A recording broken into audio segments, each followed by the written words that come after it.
There's a lot of $5 going on in there. And then I went back up and got one of those huge Fast Eddie cheeseburgers, and I gave them $5 again. Man, definitely has a ring to it. I think there's a lot of $5 going on. Yeah, and I had about $100 worth of good time.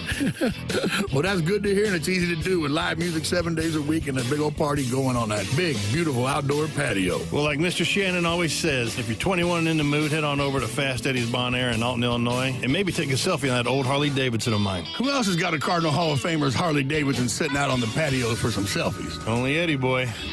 This is Window Nation, your source for affordable replacement windows at the highest quality. Your old windows, they're not keeping in the heat in the winter. They keep letting the heat in during the summer. And they're certainly keeping your energy bill way higher than it needs to be. You need the pros at Window Nation with installation precision and experience that are second to none. They'll also be in and out of your house faster than any other service. Their custom-made windows are guaranteed to be a perfect fit in your home. And they back it up with the best warranty in the industry. It's why they've maintained an A+ rating with the Better Business Bureau. So stay cozy in winter, chill in the summer, and save money year-round.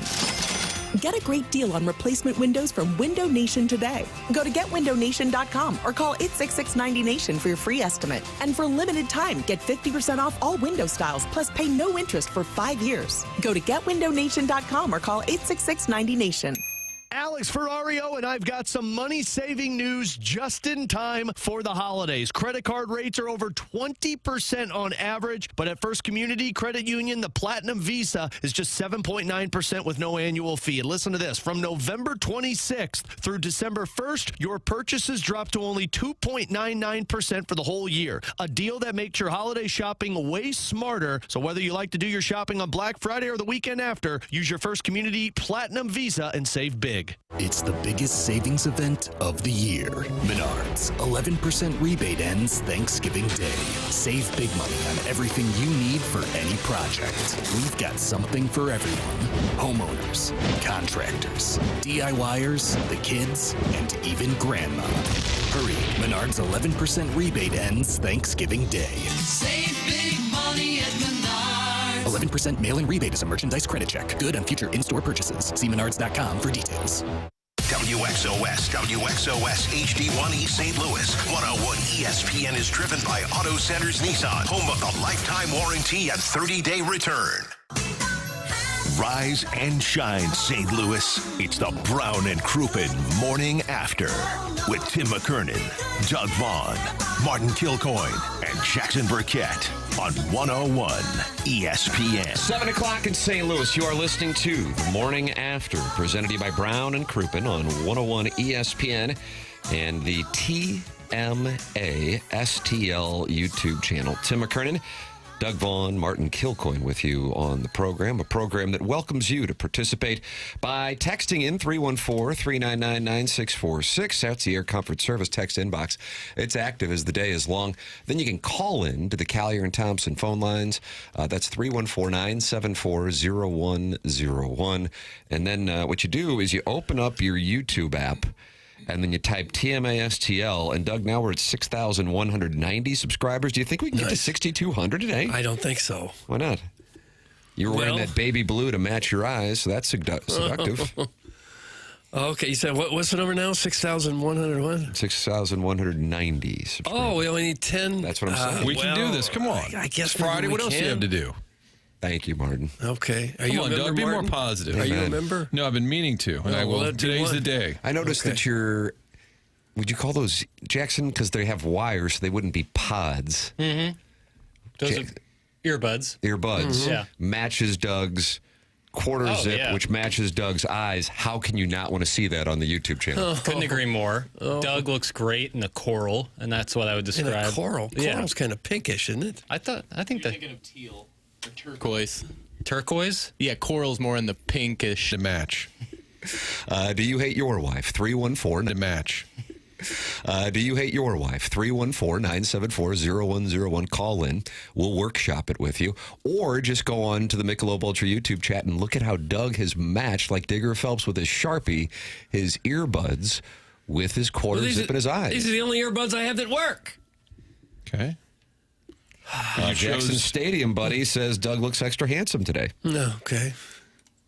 So this is the show, huh? Well, no, because before the show even started, Kitty Bates was in that Michelob Ultra YouTube chat and said, "Morning, looking forward to another episode of St. Louis Sports Apologist Radio." That's the energy we're looking for. Love that. Well, what does everyone got to win a daggum title for you to be happy? There you go. Just enjoy the ball. Thank you. Jesse Spano's dealer says Doug looks delightful in anything. So that's... Or nothing at all. Oh, wow. How about that? Naughty. Caller Ellen, Doug's Baby Blues. Hubba Hubba. That's from Caller Ellen. That's a real-life lady. Yeah, it is. Mm-hmm. So people are randy this morning, and I like that. Maybe it's because of the forecast. A glorious weekend of weather in the St. Louis metropolitan area. The sun is shining, and the Blues have back-to-back games. I'll be in attendance tonight. Doug, will you be there? I feel like you're there all the time. I'm not there all the time. I don't have what's wrong tickets. with being I there don't all have the tickets time? tonight. No. I'd like to be there all You the kind time. of quietly go. We'll talk about a game, and the next day, Doug goes, yeah, I was there. We're like, oh, you buried the lead. Well, sometimes tickets Season just tickets, kind of, tickets just kind of fall into my lap, and I go at the How's that last happen? minute. Friends don't want to go. So Really? you want tickets? Sure. Hybrid. Come on. 622 Blue. That's usually what it is. They just fall. People, you want to? I don't want to go. You want to go? Here, Although have 'em. Tuesday, I bought Ticketmaster tickets at the last minute. I guess Because I did. you I did wanted do to that. see the Flames. My son wanted to go real bad. You still pissed off about Game 7, 1986 Campbell Conference Finals No. after the Monday Night Miracle? To be honest, we thought a family friend had a kid playing between periods in one of those little kid games. yeah. Said, we'll go down and see him. And it turned out it wasn't the night that he was playing. It's About 120 seconds of ice time, I think, is about that. But he didn't play. We got the dates mixed healthy up. scratch? So he went anyway. He wasn't there. How do I fall into Doug's lap? That's from Artificial Unintelligence. For heaven's sakes. Sharon in Clayton wants us to know that she will not be at the game tonight. She has to go to a wedding. All right, let us know where you'll be tonight. I will be there, Martin. Tim I'll be will there be with there. my boys. Do we get the White Castle before the game? Do we get the White Castle after the game? You can call in with your suggestions, 314-974-0101. My wife will be at the Notebook. I will be with the boys at the Blues game, and it will be delightful. It's just maybe we get White Castle before and after. I don't know. I don't know. I don't know. No, I think it's after. I think the kids are going to want to eat at the game. That's part of the fun. Yeah, you're exactly right. Is walking around and finding different things to spend Dad's money on. Can you bring a sack of White Castles into the game with you? Whoa. Could at the Cardinal game. A crave Seriously? case. 100%. Me and my dad used to do it all the time. Just bring in a You would sack bring in of White Castles Just to the bring it Cardinal in. game. Yeah. Did you really? Oh, yeah. We would go to the Wow, one. that's sending a message. We would go to Doug's one right there by Broadway Oyster Bar. That's your franchise Yeah. owner, and the one that you opened up was the one on Broadway? Yeah, I Vaughn did go there Castle. a few times in desperation at Channel 4. Yeah. One time I bought 8 cheese castles, and I was never more sick You can in bring my in. life. You can always bring in your own food to Cardinal games. People are always like, "It's so expensive." Bring your own food. I know. Bring a but ham sandwich. Well, that's not as fun. It's not. That's like the Rick Steve, the travel guy on PBS, would give great travel tips. He's like, we're here in Rome. Wonderful meals abound. Some of the greatest chefs in the world. But I packed a little ham sandwich from the hotel. Like, yes, you can travel on a budget, but it never seemed all that Is that how he exciting. talked? In my head. That's how I heard it. He would tell you about all the grandiose things you could do in Munich. He said, however, what I like to do is bring some saltines. You're like, can we just go to the nice restaurant? Yeah.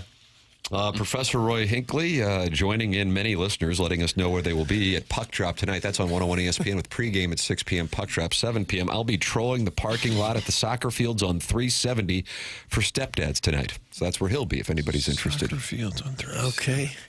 I haven't been out there. Jackson, you got to go out there. Go to a soccer game of which I have no connection to look for stepdads on the Strange. prowl.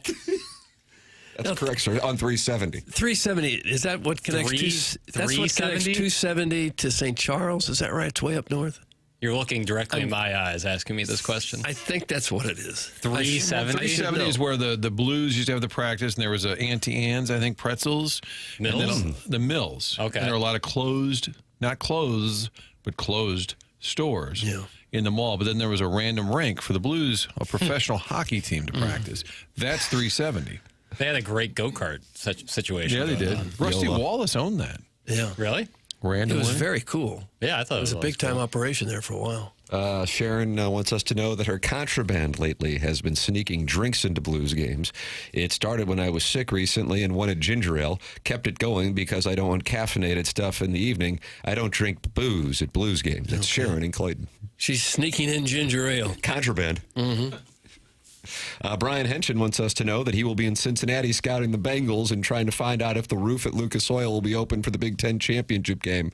So he is doing his scouting work for the Colts and then also getting us ready for what I would gather is the inevitable showdown between Ohio State and Indiana for a game that deep down neither probably really want to play.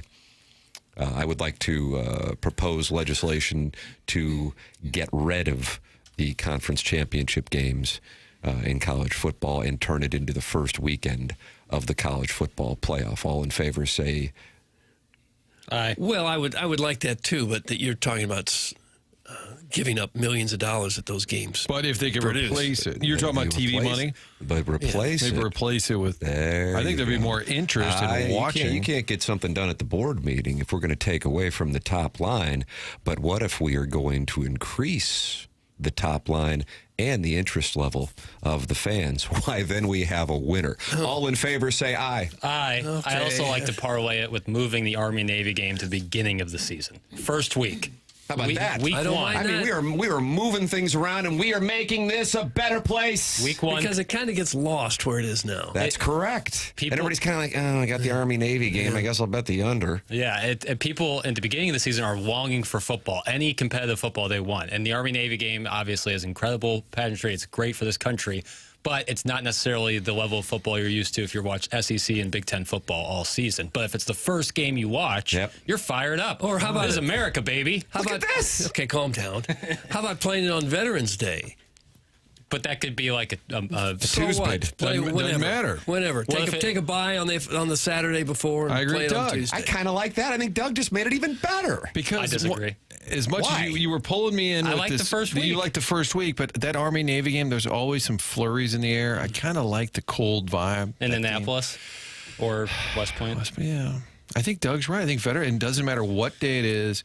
It's on that. Just sell the rights to that. Tim. That would really separate it. If it was on a Tuesday or a Wednesday. I'm telling you, Tuesday especially. Well, yeah, you would certainly get exclusivity. But like, what if it's a Friday night or a Saturday Doesn't night? matter. Then that's what it is. But a Saturday won't have any. It won't be special if it's just in the mix. It still will because it's the armed forces, son.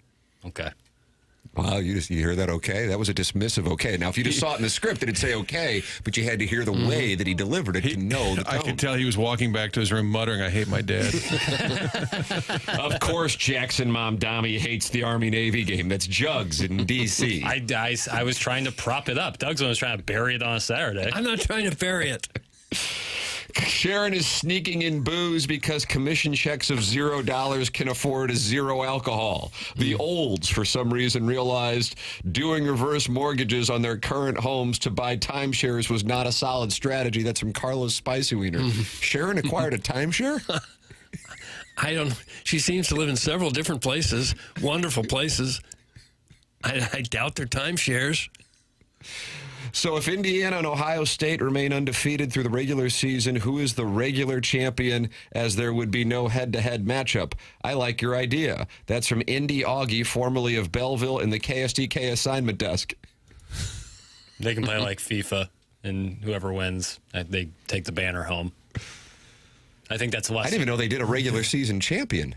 I thought that was only in basketball you would do that. Right. So that's the champion of the Big Ten is whoever wins that game in Indianapolis, where Brian Henson is doing research. Or somehow Iowa gets in every single year. To the Big Ten championship game? I feel like Iowa at least every other year. I gotta do. They were certainly in there 2 years ago against Michigan. Prep. When Michigan won the title, they played. I do remember that, but I don't. But that might have been when they had what were the divisions called? The Legends and Leaders. That was bad. What a marketing session Iowa that was. always in the lesser one, so they would. I feel like they would often clip people. Well, I think they would get there. Right. Oh, I don't think they were winning any. Jackson, they have been in 3 of the championship games dating back to 2011. Okay. Wisconsin more of a Wisconsin omnipresent there in the early going. Yeah, those early teen years, they were rock solid. They were there 3 of the first 4 years of the Big Ten championship game. Oh, how the Badgers have fallen. Your thoughts on Luke Fickell?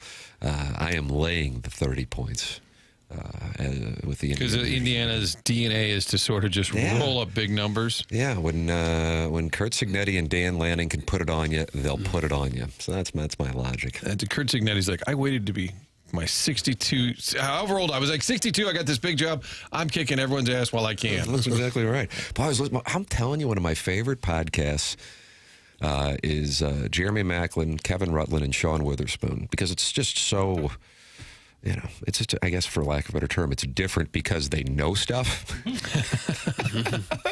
Whoa, that seems like a shot at the entire industry. Yeah.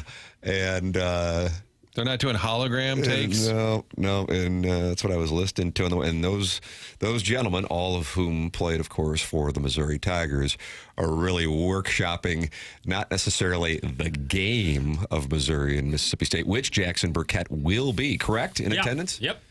I'll be there. So much as the mindset of the teams. In other words, if this game were played a month ago, it really wouldn't be much of a sweat as to who would win, but they're workshopping what the mindset of the operation is.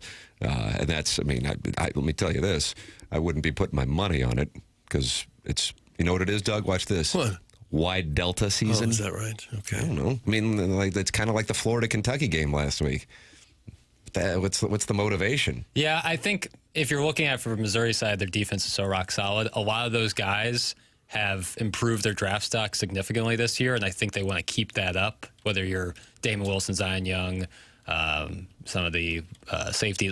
I think you might want to just keep it rolling. Like, if Missouri has a great defense at the end of the year and you're the leader of the defense, probably pretty good for your NFL stock. What's their overall? I agree, but they don't get the ball in the end zone, which has been problematic for this operation. Yeah, but Ahmad Hardy is looking to run it up, and even if he's unhappy here, he's going to want to put some more good. You know what Jeremy Macklin and Kevin Rutland would tell you have on right now? My optimistic hat. No, your mom goggles. Oh, that's what they were calling them, that. mom goggles. I like that. You always see the best because that's your boy. Well, yeah, because we got to take off our mom goggles. This is a third-string SEC quarterback, and they're really not playing for that much. You got to see what you got.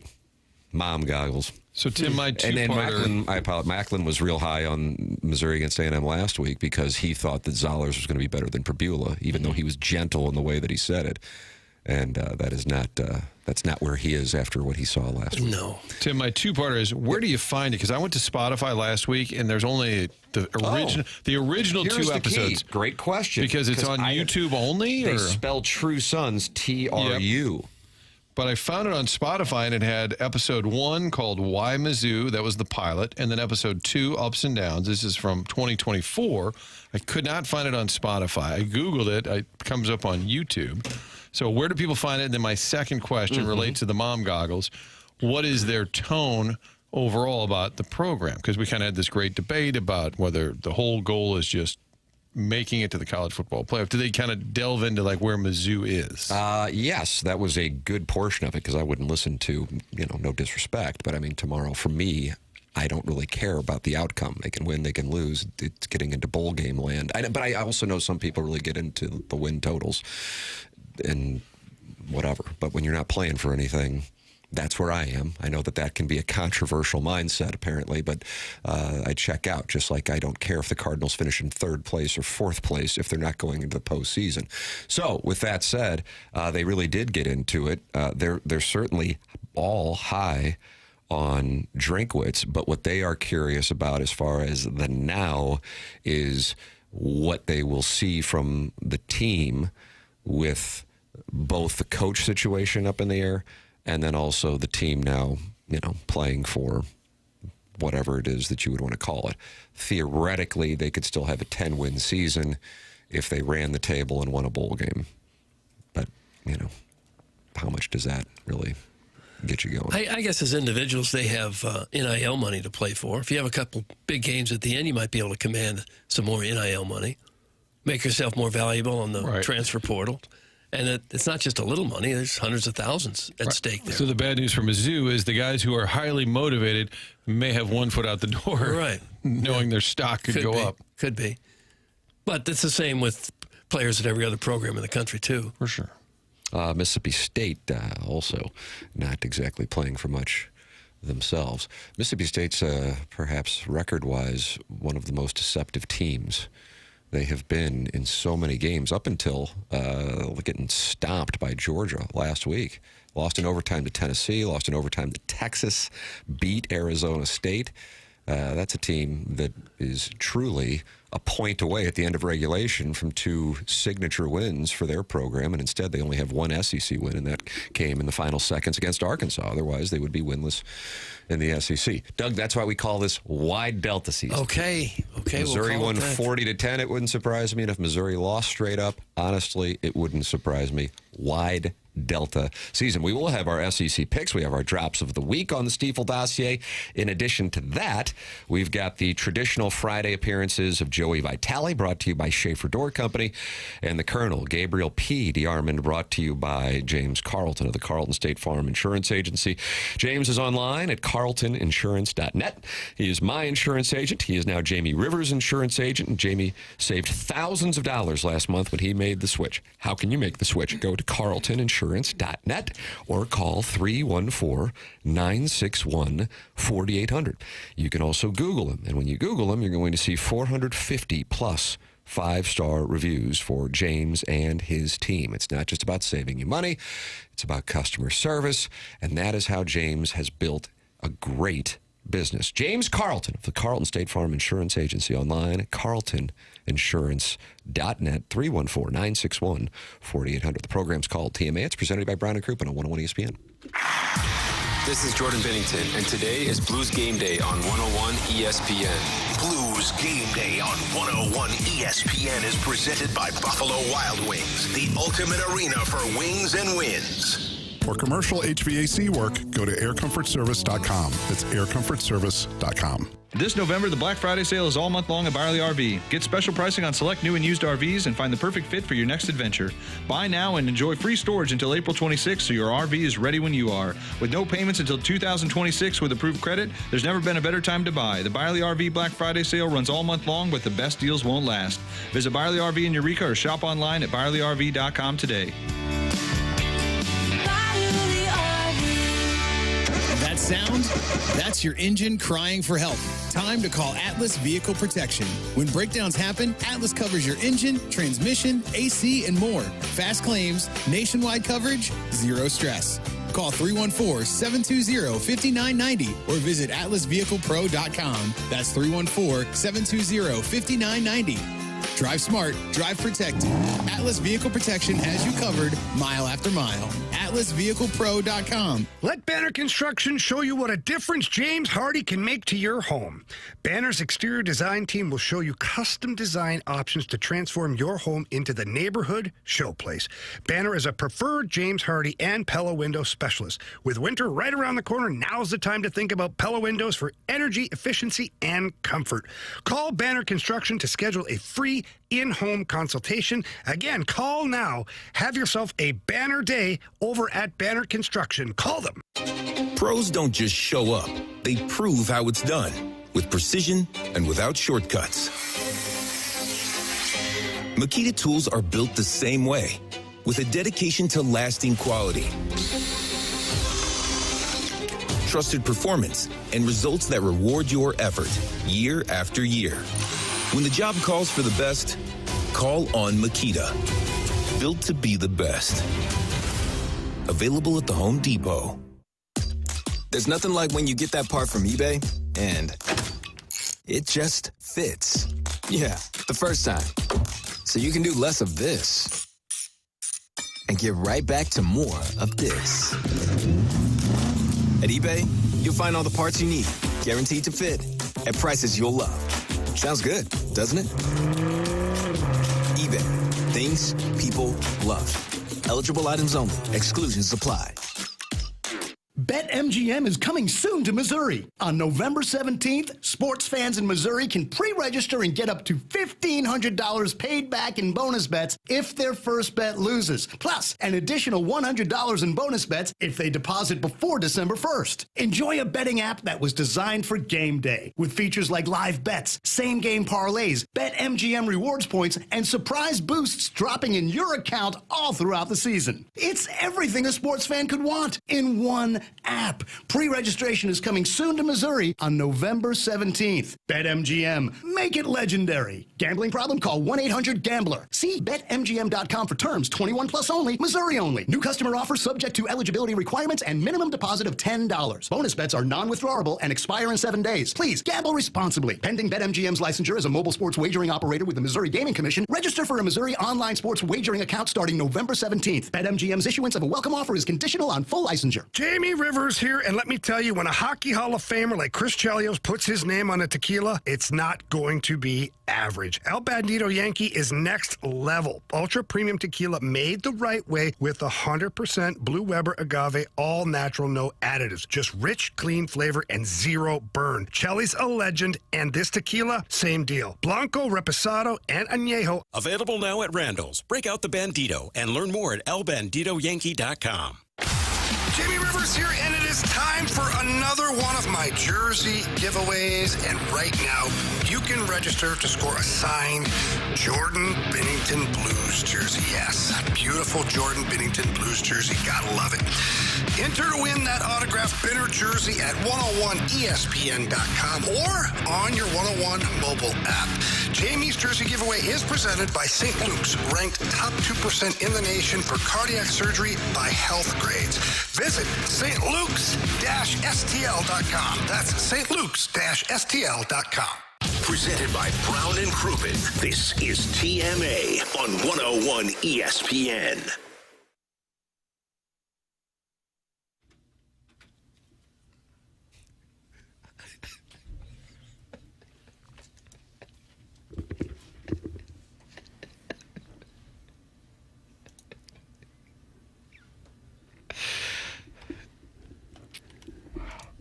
God, I didn't think I could hate this song any more than I already did.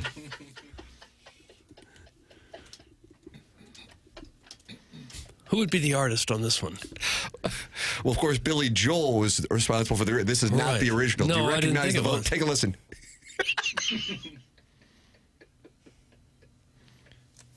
Is this a Christopher Guest bit where he's playing like a high school drama teacher? I have no idea why this was in my algorithm last night, because as we know, my algorithm is usually neckbeards walking through the woods complaining about college football rankings and college game day locations. General college football media. But for whatever reason, Jason Alexander of Seinfeld fame That's what that is? Yes, in the early 1990s, 93. Performed a serious rendition of River of Dreams. Oh, he wasn't trying to get a laugh with that? No. Well, he wasn't a comedian. He was a real theater man, like a song and dance man. That was Jason Alexander's He's a showboy. origin. And then since he mostly just does theater. But I was wondering, like, what was the occasion? Because it looks like the end of SNL when everyone's on stage, because there's like 40 people on stage with him. That's when you don't stand next to the guy. Yeah, that's when you back away. It's the falsetto that didn't really work for me. A little pitchy dog? Yeah. Yeah, not great. But Chairman of the National Swingers Convention, guest Jason Alexander. Tip of the cap. I think that might not famous video, but like that it has decent amount of views on YouTube. I'm seeing. And he's a chairman of the National Swingers Convention? The gentleman who texted into this program, 314-399-9646, Air Comfort Service text inbox, he guessed that it was Jason Alexander, but Jason Alexander, as far as we know anyway, is not the chairman of the National Swingers Convention. I don't believe now, so. that doesn't mean that he isn't. No. It just means that we think that there are two separate people, one performing that incredible rendition of River of Dreams, and then one texting into the show guessing that it was Jason Alexander, who also starred as Richard Gere's counsel, not gerbil, in Pretty Woman. Am I correct on that? Yeah, I think you're right on that. He was also in Dunstan Checks In, another one of our 90s movies that somehow featured a chimpanzee. He was in Young Sheldon. Jason Alexander was? Yeah. Is that right? Mm-hmm. You know they've spun that show off again? It's got a second spinoff. It's got to be the first show to ever spin off a spinoff. Really? Yeah, because Young Sheldon was a spinoff of Big Bang Theory. Young Sheldon was good when the kids were really little. Right. And it went on so long that the kids were now kind of awkward teenagers, and it wasn't. And then they spun that off with the awkward teenager. Oh, yeah. That's right. Wild. He's smoking cigarettes. Yeah, okay, what's next? Network Not TV quite. is spinning off spinoffs. Good morning. I'd like to have sex with you guys. That's from the recovering alcoholic from Belleville and Webster Groves. Doug, longtime sponsor here on the program. Great to have him texting in. Some of these guys are just going to have to get in line. Tim, I served on the National Swingers Convention board from 2005 through 2008. Jason was on the board with me in 2008. That's from Steven time. Do they need a board? What would they talk about at board meetings?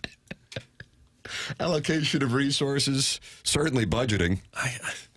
What do you have to budget for? You find a hotel that'll give you a group rate and you show up, right? Yeah, but like finger foods. Oh, don't say finger foods. Yeah, I don't know if you might have to explain that to my kids during the second period when the game, of course, will end tonight. Yeah, honestly, doing White Castle after will be like the carrot on the stick to be like, hey, you boys hungry. If you're hungry, we're going to have to get out of here. And that will really lock in that second period is the last period. If I have White Castle at the house when my wife arrives home from watching that Notebook, that's going to be real problematic. Real problematic. She does not like that White Castle. How about the odor that goes with it? I think that's probably the core issue. Mm-hmm. I don't know how to handle It'll stick in your car for a day or so. Stick in your house, too, brother.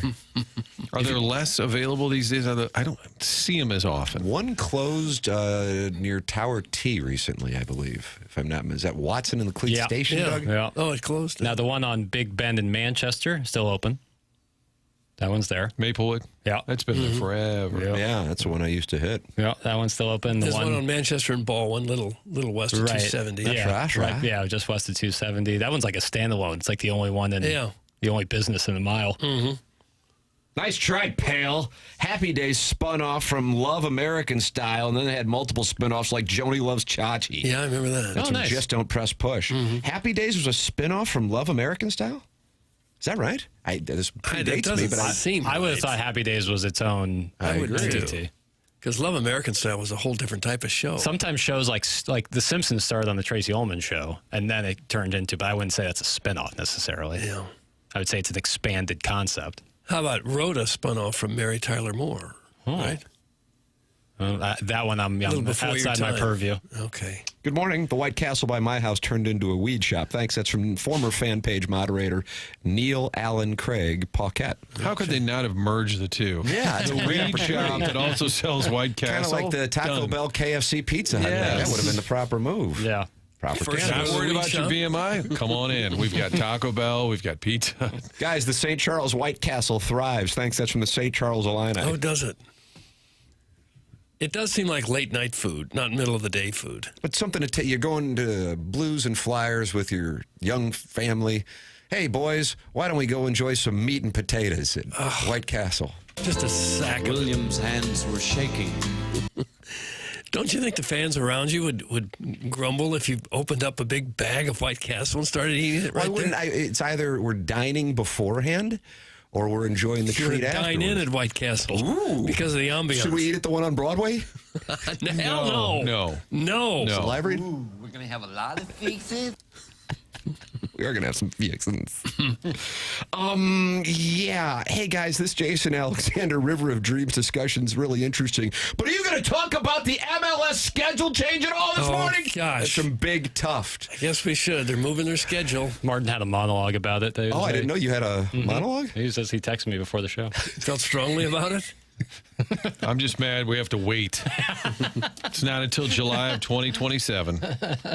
So, Doug, they were playing from February to November. Right. Pretty long season. Lacking passion in here going. And now you seem exhausted by the schedule. They're going to play from mid-July to May. But take off 2 months. January off, some of December off, some of February off, so you hope that your squad doesn't lose any momentum.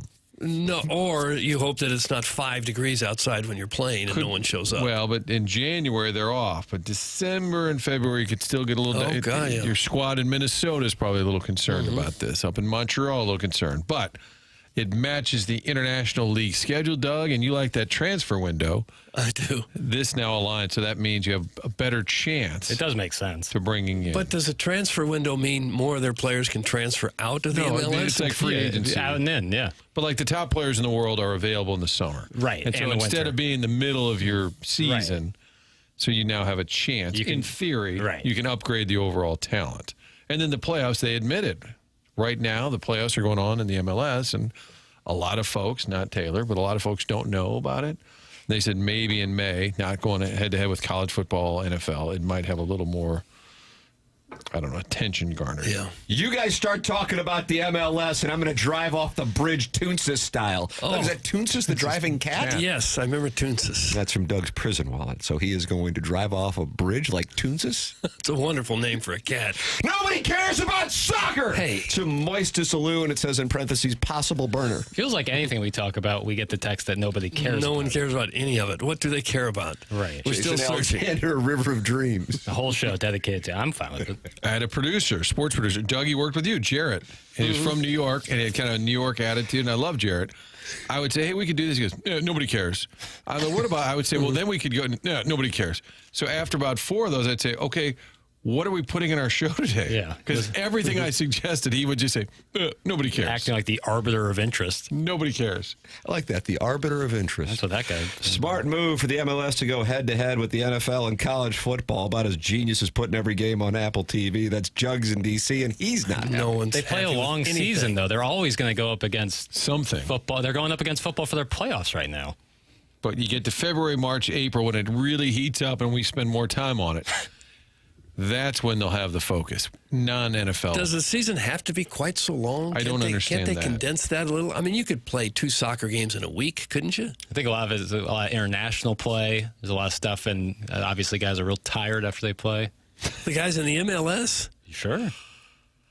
How many international games are they playing? Depends on what While country. they're also playing in the MLS. Oh, yeah. Yeah. The seasons go on simultaneously often. Okay. Cup games. So there's a lot more than just your regular season games. Hey, you guys still talking Catholic grade schools? In the late 1990s, the Epiphany dads would drink beer in the parking lot instead of buying the beer served in the gym at the 6th grade tournament. They were also all members at Algonquin. Thanks, that's from Dogtown Astrovan. were they really? I didn't know that. I didn't either. It's kind of undermining the fundraising aspect going on. Stephen Times says Apple TV is eliminating MLS season pass next year. Rather than making subscribers pay an additional fee to access MLS content, I was one of those people, Doug, $79 for it.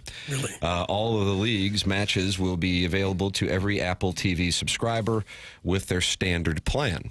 That makes a lot of sense. Seems Because it fair. was hard to find, well, not hard to find, but if you just wanted to sample the product, you couldn't unless you wanted to plop down the money for the season pass. That's correct. I think they've finally realized this Apple deal, it's great because Apple gave them a fair amount of money, but it was very limiting in terms of who was watching the games.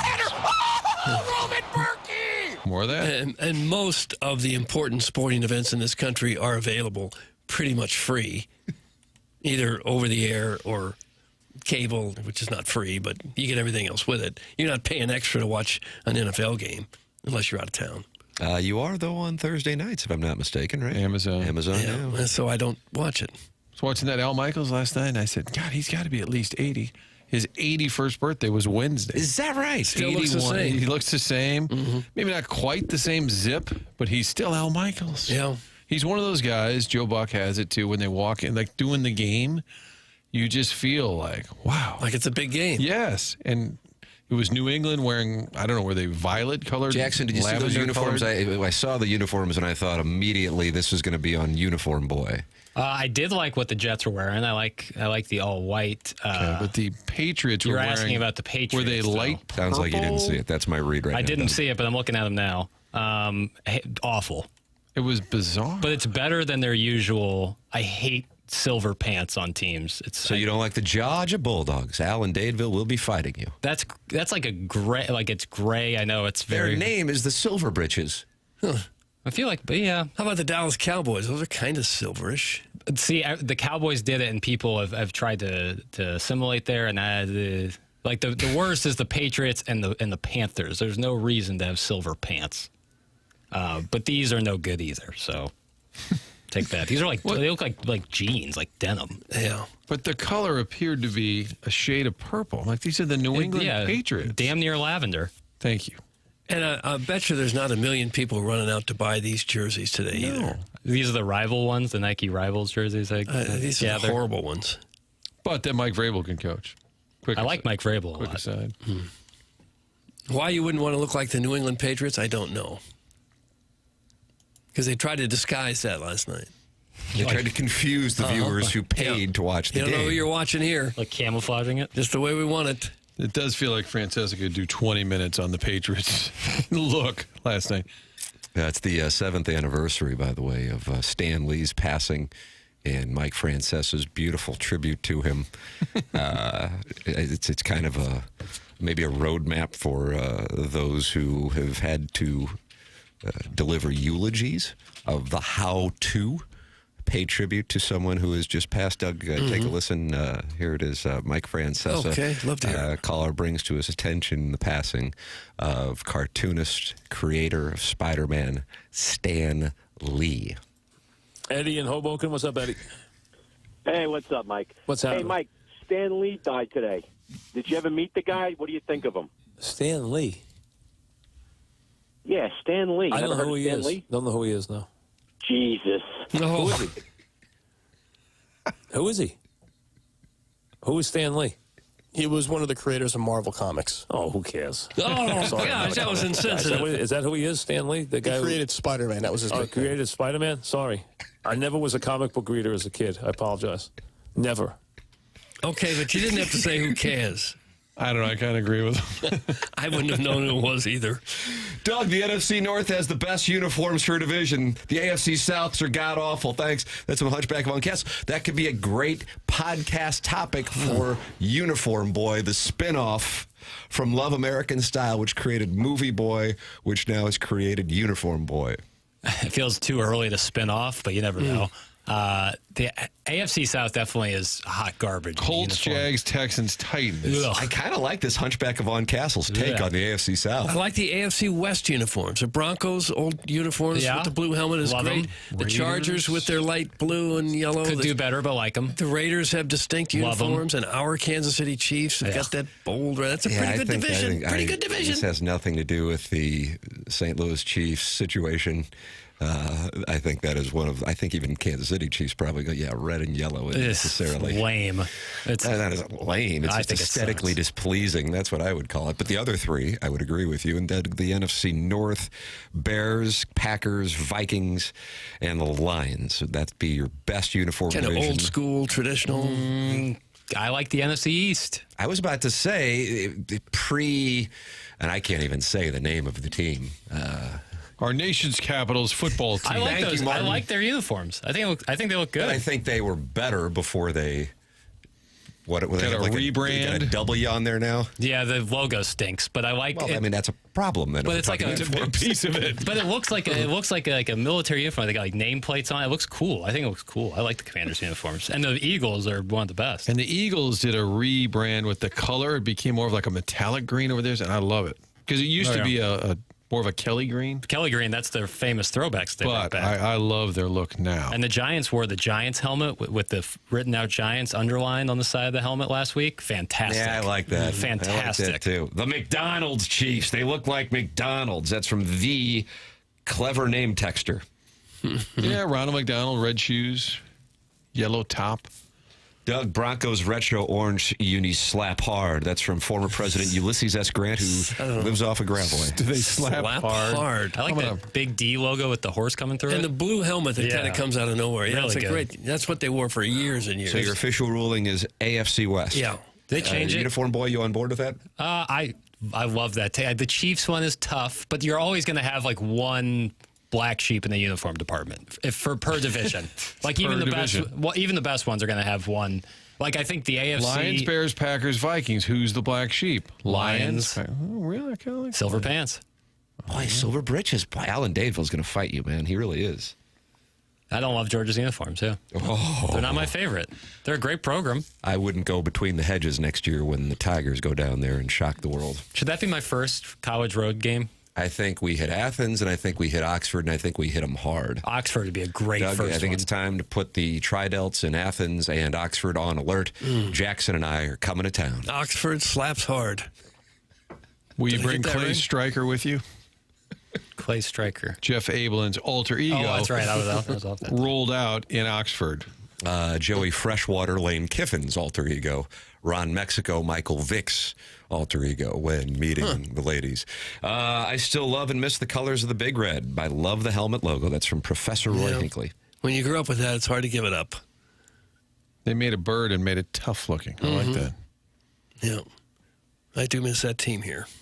Let's see if we can get them back. Well, I don't think it's happening. Fair enough. Billikens uniform, Jackson. You love the uniform they gave you, didn't? The black uniform. Yeah. What says the little on it? I don't know what they're bringing out tomorrow when they take on Grand Canyon. But you can get tickets for the Billikens in Grand Canyon. I got to tell you, I think the Billikens might have something. They're taking on Grand Canyon tomorrow. You can get your tickets at slewbillikens.com. Tip-off at 7 p.m. for the Billikens and Grand Canyon as they look to improve to 4-0. They are putting up some points. I just get the sense from our cohort here on the program, Billikens coach Josh Schertz, that he really likes this team. And I think they might have something going down there. The 111th season of Billiken basketball, and they're in their 18th season playing inside of Chaffetz. It's the Billikens and Grand Canyon in their first year in the Mountain West. SLU versus Grand Canyon. Get your tickets for the Billikens in Grand Canyon at slewbillikens.com. The Billikens led by Robbie Avila, and he has been named to preseason watch list for the Naismith Trophy, Oscar Robertson Trophy, and Kareem Abdul-Jabbar Award. Billikens Grand Canyon tomorrow, 7 p.m.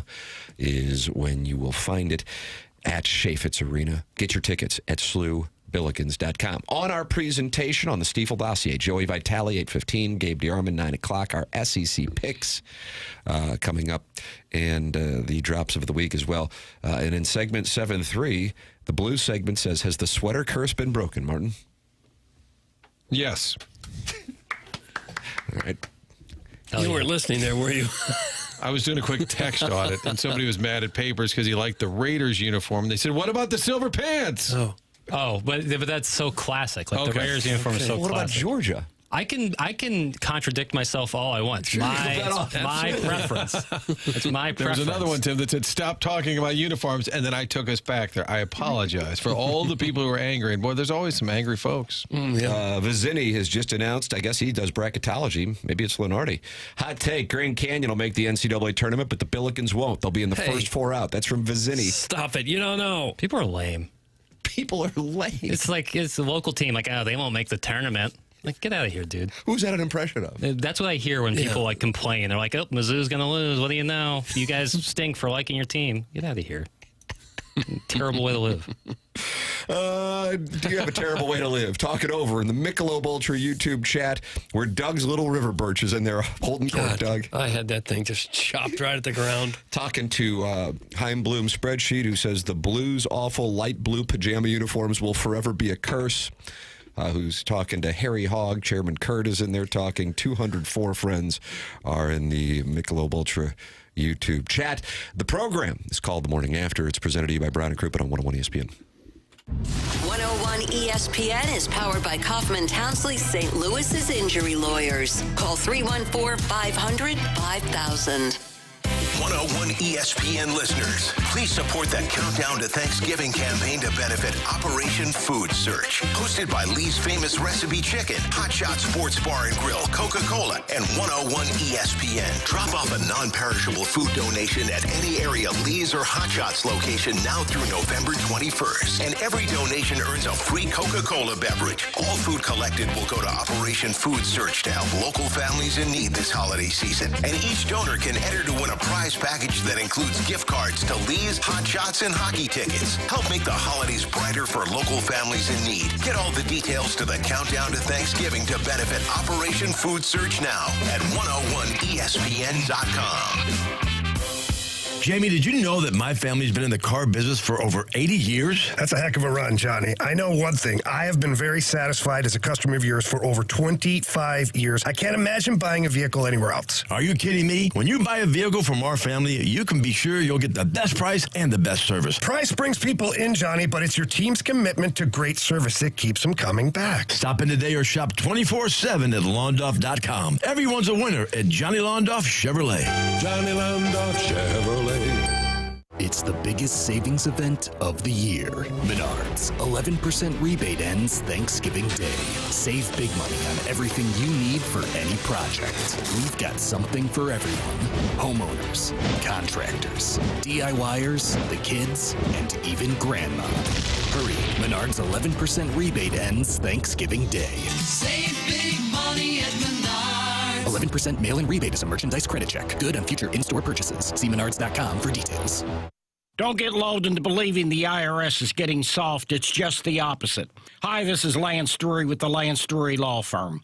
We are being told by IRS collection officers that their higher-ups are demanding that they get more aggressive than ever. So don't ignore them any longer. Level up.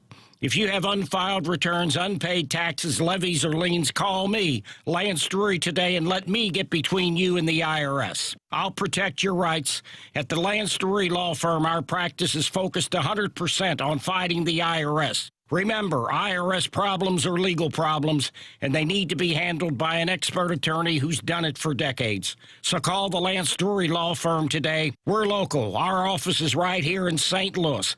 Call 314-260-6120. Visit Lance, DRURY law.com to schedule your free consultation with your local tax resolution law firm. The choice of a lawyer is an important decision and should not be based solely upon advertisements. Hi, I'm John Ray, your friend and jeweler at Shane Company. When you buy an engagement ring or fine jewelry gift from Shane Company, you get more than what you paid for. Our jewelry comes with our all-inclusive free lifetime warranty. It covers everything. There's no fine print. You'll get unlimited cleanings, resizings, and repairs. Plus, it even protects your engagement ring's center stone. We stand behind.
This is Jackson with a Sports Center update driven by Johnny Londoff Chevrolet and Johnny Londoff Autoplex. Blues are back in action tonight, taking on the Philadelphia Flyers. Pre-game at 6 p.m., puck drop at 7. This is another Sports Center update driven by Johnny Londoff Chevrolet and Johnny Londoff Autoplex. See them at londoff.com. Chevy, together we drive. Are you kidding me?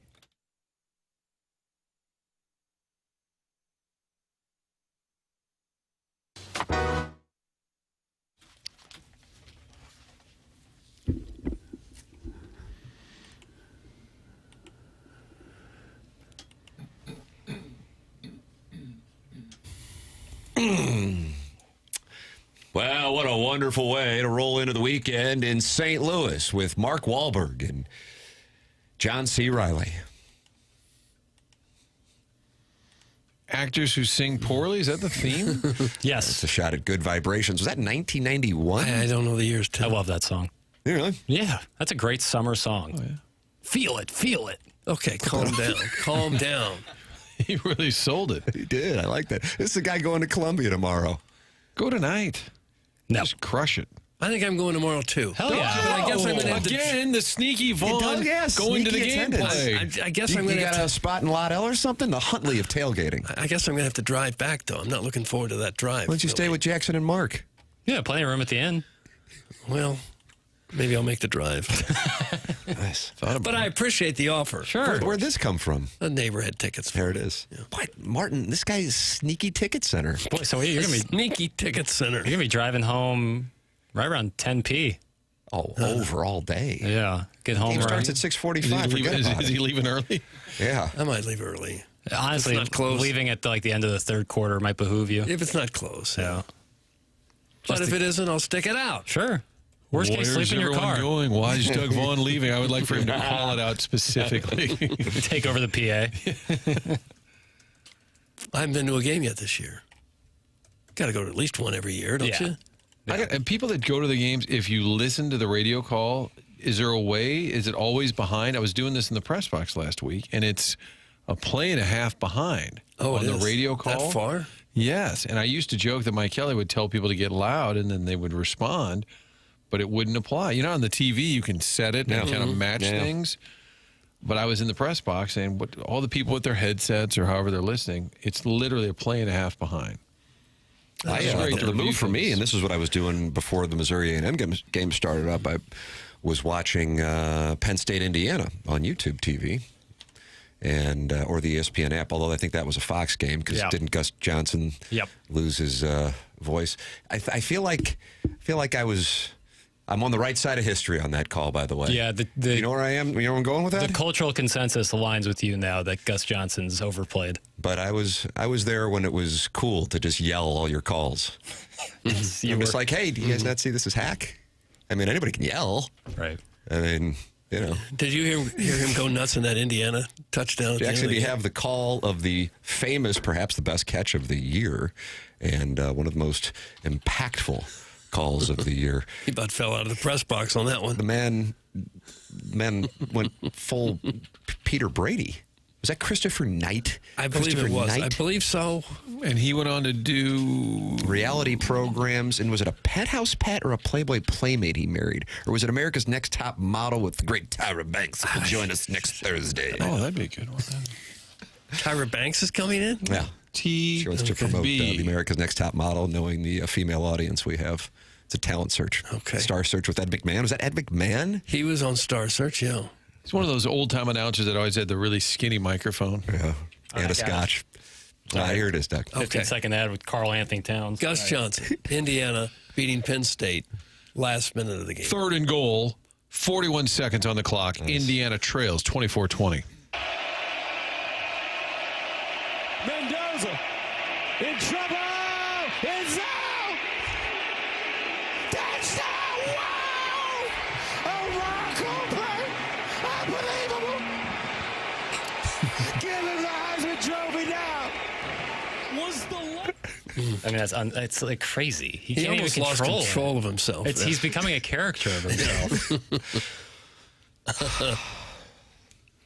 Well, he's into it at least. Yeah, he's unique. It's exciting. Yeah. But I guess now people have copied his kind of style because there's some people out there who scream like that now. Do you think he's aware of that, and now he's taking it up a notch because he feels people are doing his thing? I think it's like if they're getting Gus Johnson, I'm going to give him Gus Johnson, you know? Like, he's not going to hold back.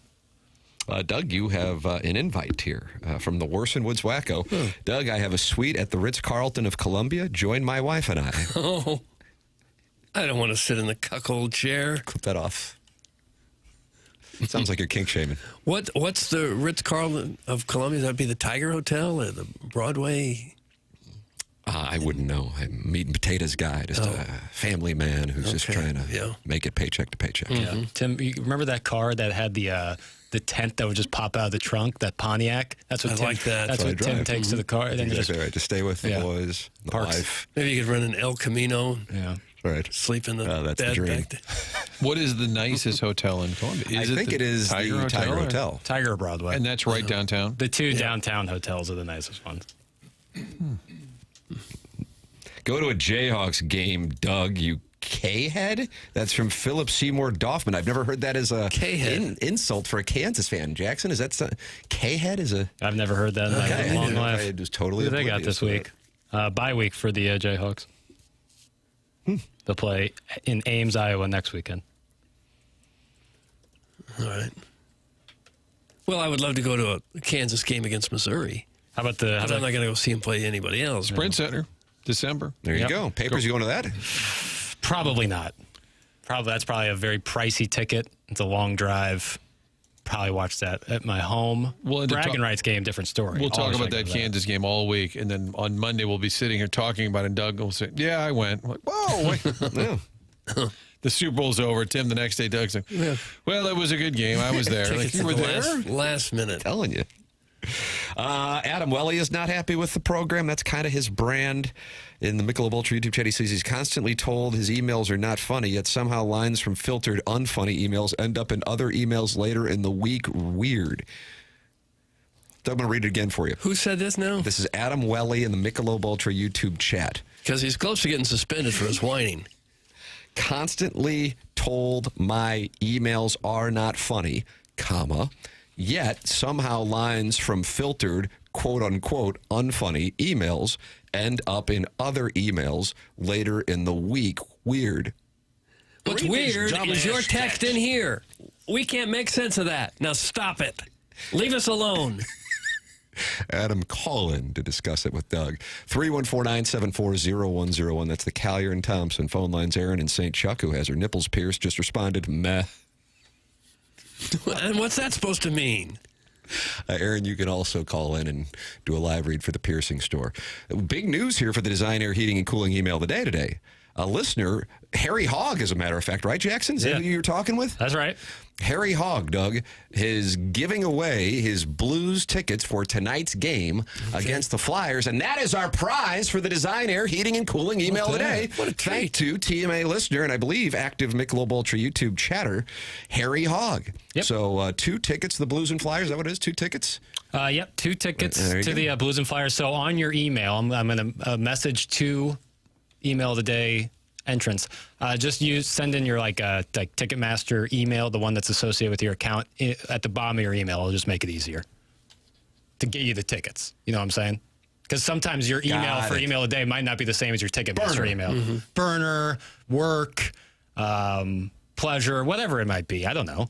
Doug, do you have emails for pleasure? I don't. You should That's have what I just heard. You should have an email for like signing up for certain things so that if you get a bunch of junk email, it all goes to that one as opposed to your personal email. I know you've battled that hell before, Doug. Yes, I have. Personal email being flooded with Outback Steakhouse coupons and such. You know. There was a time I had 75,000 unread emails. And you've gone through them now. I have not. Yeah, you've just simply eliminated piece by them all. piece. Yep. It didn't really change my life whether I eliminated them or have them there.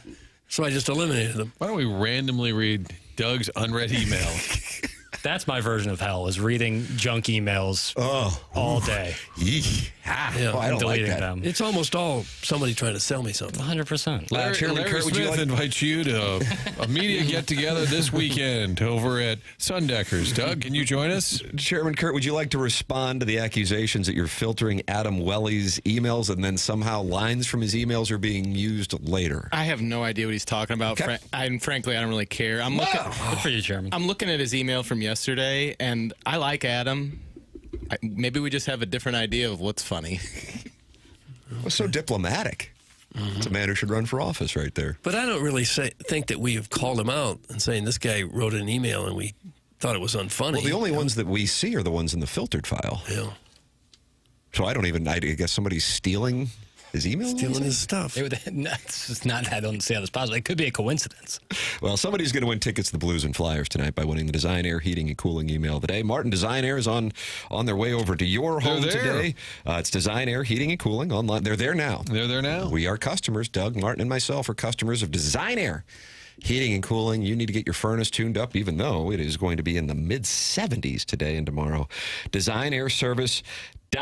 Design Air Heating and Cooling, the longest running sponsor on TMA. And while it's 75 today and tomorrow for highs, it's down in the 50s for highs on Sunday. And it's going to be rainy next week as we start to go into that fall/winter weather of late November and early December. Make sure your furnace is firing on all cylinders with Seth Goldcamp and Design Air Heating and Cooling. And remember, the great Seth Goldcamp is giving away a $10,000 HVAC system from Design Air Heating and Cooling that they will be installing for the winner of the Design Air Heating and Cooling emailer of the month in the month of January. So like Adam Welly, you can get a feel for what works in the filtered file and what gets you votes now and in December, and then on January 5th, when the competition begins, you have had your spring training. You are ready to go. You are ready to shock the world and win a $10,000 system. Design Air Heating and Cooling, the kind donors of said prize. Joey Vitale is coming up at 8:15. We also have our SEC picks for this weekend. Got some big games in the SEC with Georgia taking on the Longhorns and Roll Damn Tide. Doug, they'll be taking on Boomers Sooner. Of course, the one that you're going to in Jackson. And I guess you're staying at the Ritz-Carlton of Columbia with Warson Woods Wacko and his wife. I won't be doing that, no. So we got all that coming your way, in addition to Gig'em hosting Jackson's guy Shane Beamer and laying 19.5. So we'll have that coming up in addition to the drops of the week. Joey Vitale, Gabe DeArmond, the Design Air Heating and Cooling email today. This is the Morning After, presented by Brown and Crouppen on 101 ESPN and the TMA STL YouTube channel.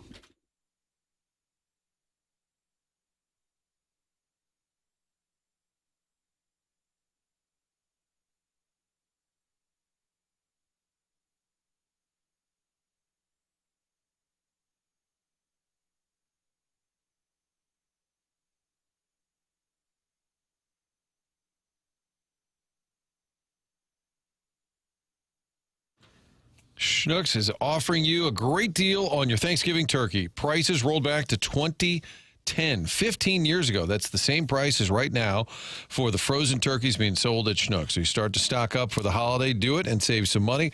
To get this deal, you just need to make a $25 purchase, not including the price of the turkey. Limit one per customer. Prices vary by store. And, of course, they'll have all the savings on the other items, all the sides, all the fixings you're planning for your family. You'll save money on that. But right now, until November 26th, the day before Thanksgiving, just 57 cents per pound, rolling it back to 2010 prices. Also going on at Schnucks right now, stop by the Bistro Case where they have meals that are already prepared. So if you're on the run, don't have time to cook for the kids, grab something from the Bistro Case. So making your nightly meals easier and also your Thanksgiving a little less expensive. Stop by your neighborhood Schnucks this Thanksgiving. Head to Schnucks for all your feast essentials.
Oh, Doug.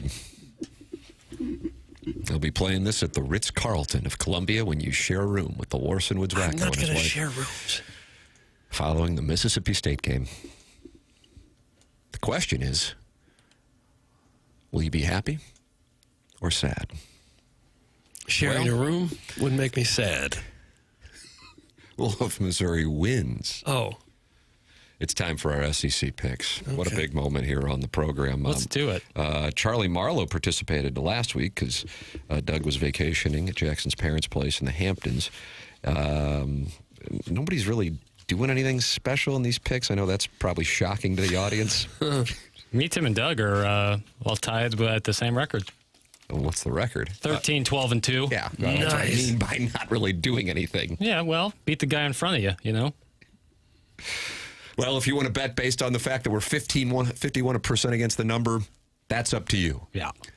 The clear indication is we don't know our asses from a hole in the ground. It's time for the SEC football picks of the week. All right.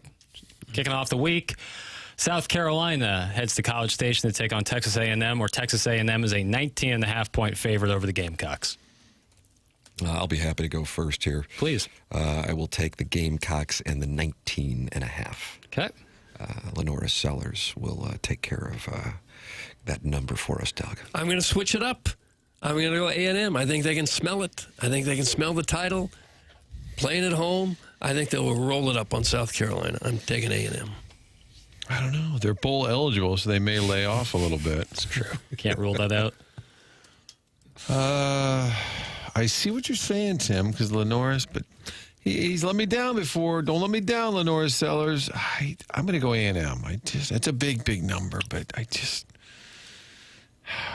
Shades of this game being like the Alabama-South Carolina game where South Carolina was able to keep them on their heels. I'll take the Gamecocks. You're going with your guy, Shane Beamer? I mean, if he gets blown off the field, he might meet his maker. So win-win.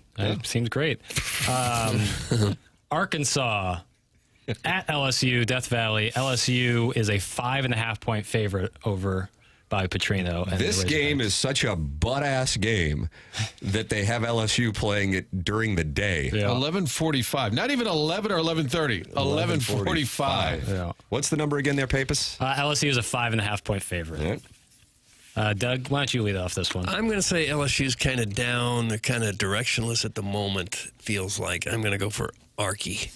Arky. Martin? LSU for Martin. I will ride with Doug and Arky. I think LSU is no good. Tim? Boy, I mean, Arkansas is no good, though. For sure. Is Nussmeier playing? I don't know. I'm crowdsourcing. Yeah. Good. That was great self-awareness right there. Thank you. I will go with LSU. Okay. This one is probably Martin. Were you? Who's the other? I'm sorry. I'm putting this in the spreadsheet for accuracy's sake. Doug, Martin, and Jackson took what? Doug took Arkansas. Martin took LSU. I took Arkansas. Okay. Oklahoma at Alabama. Alabama a 6-point favorite over Oklahoma. Bama. Martin likes Bama. I'll take Alabama also. I like their pad level. And the number 6.5 there, Papers? Mm-hmm. But first she said 6, now 6.5. No, 6. I'm sorry. It's It's big 6. difference. The number is 6. The number is 6. I'm seeing 5.5 here on ESPN. Wow. What's going on with this Papers? You're not using the ESPN numbers, I guess. Okay, 5.5. I'm saying you're right. 5.5. Well, that's interesting that it's moved down. This is one of those games where everything tells you otherwise. Mm-hmm. You know what I mean? Right. I agree. And I feel like everybody's going to be on Alabama. Less than a touchdown favorite at home? It doesn't make sense. It's like, if you remember, Alabama was, what were they, a favorite against Georgia? After people still were in the mindset of they're no good against Florida State. That was the lean to the stink game of the year. Yeah. I mean, I really like Alabama, but the line just doesn't make any sense. I don't know what I think of Oklahoma. That's the problem. The public is split on this play.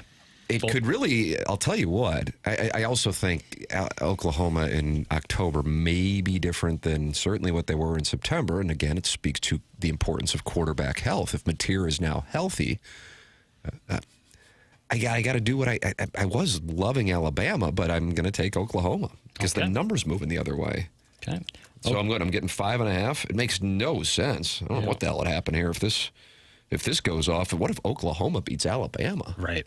I refuse to bet on Oklahoma ever again after their performance against Ole I'm the Miss. lone wolf here, Doug. Yeah, you're on an island on that one, Tim.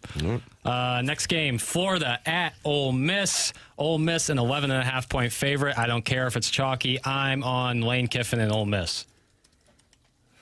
Florida's performance against Kentucky last week was laughable. Yeah, Florida's kind of checked out, too, it feels like. It's going to be public and What time is the game? Day game? Yeah, that's going to be... Day is defined as 6? 6 p.m., it says. Yeah, you're right.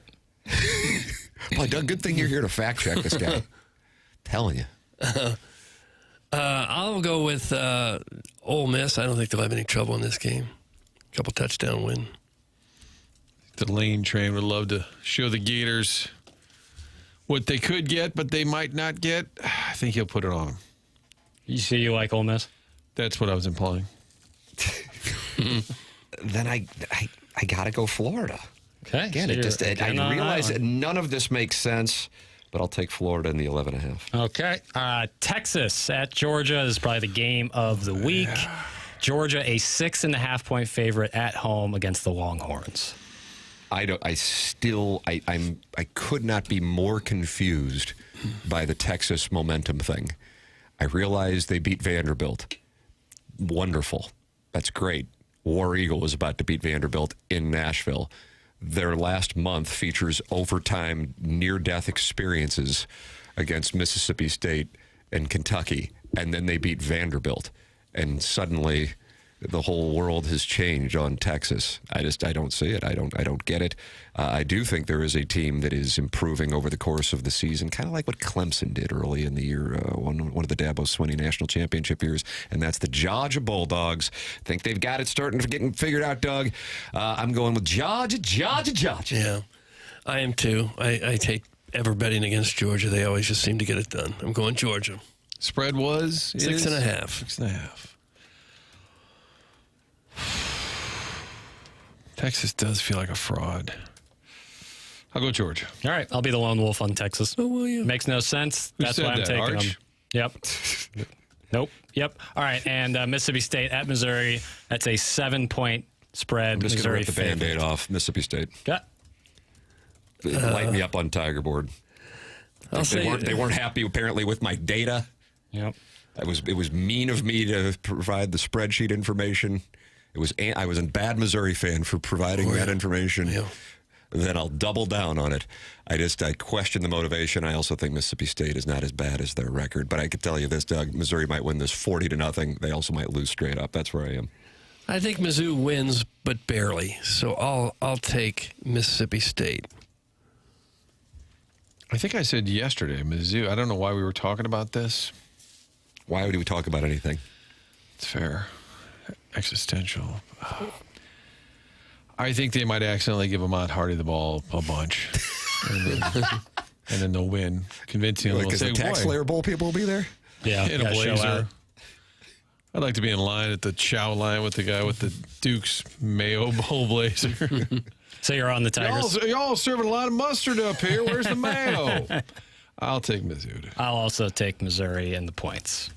There it is. Okay. There it is. I left out Kentucky playing the nobody and Tennessee laying the nobody because it's fine. Not fun. It's not fun to pick those And games. for those listening, please don't wager based on these picks. We'll always be I think the responsibly. fact that we're hovering around 500 is an indication of, once again, not knowing our asses from a hole in the ground. Joey Vitale knows his, though. I know that. And He sure does. He's going to school us here on blues hockey.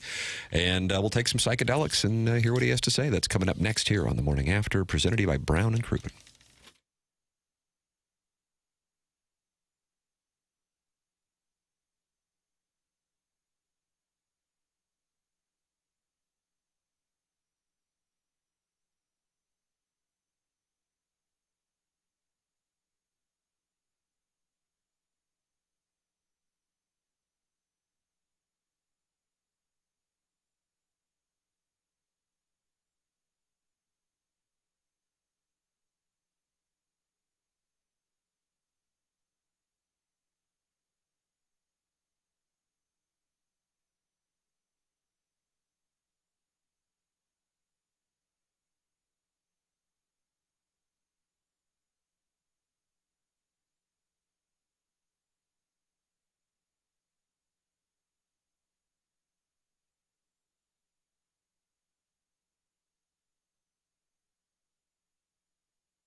Hey, folks, let's talk about my favorite subject, garage doors. Love talking a good garage door. I love a good smooth garage door, one that doesn't squeak or squeal, and it does its job. You push a button and it opens. Now, when that doggone thing doesn't do what it's supposed to do, that's a problem. It's a problem for you. It's a problem for me. Most importantly, it's probably a problem for your significant other. Those garage doors are heavy, and they need the maintenance and the service that it deserves. Give my friend Schaefer Door Company a call. If you have any garage door issues, personal, businesses, they'll take care of everything. They're a local company here. Their cell phone is 782-3608, or you can visit their website at schaeferdoorcompany.com. Again, for all your garage door needs, the springs, the squealing, the buttons, they'll get you up and out the door in a hurry. 636-782-3608 is their call. You can text them or give them a buzz. They will give you the care you need. Schaefer Door, Quilpay Master, authorized dealer.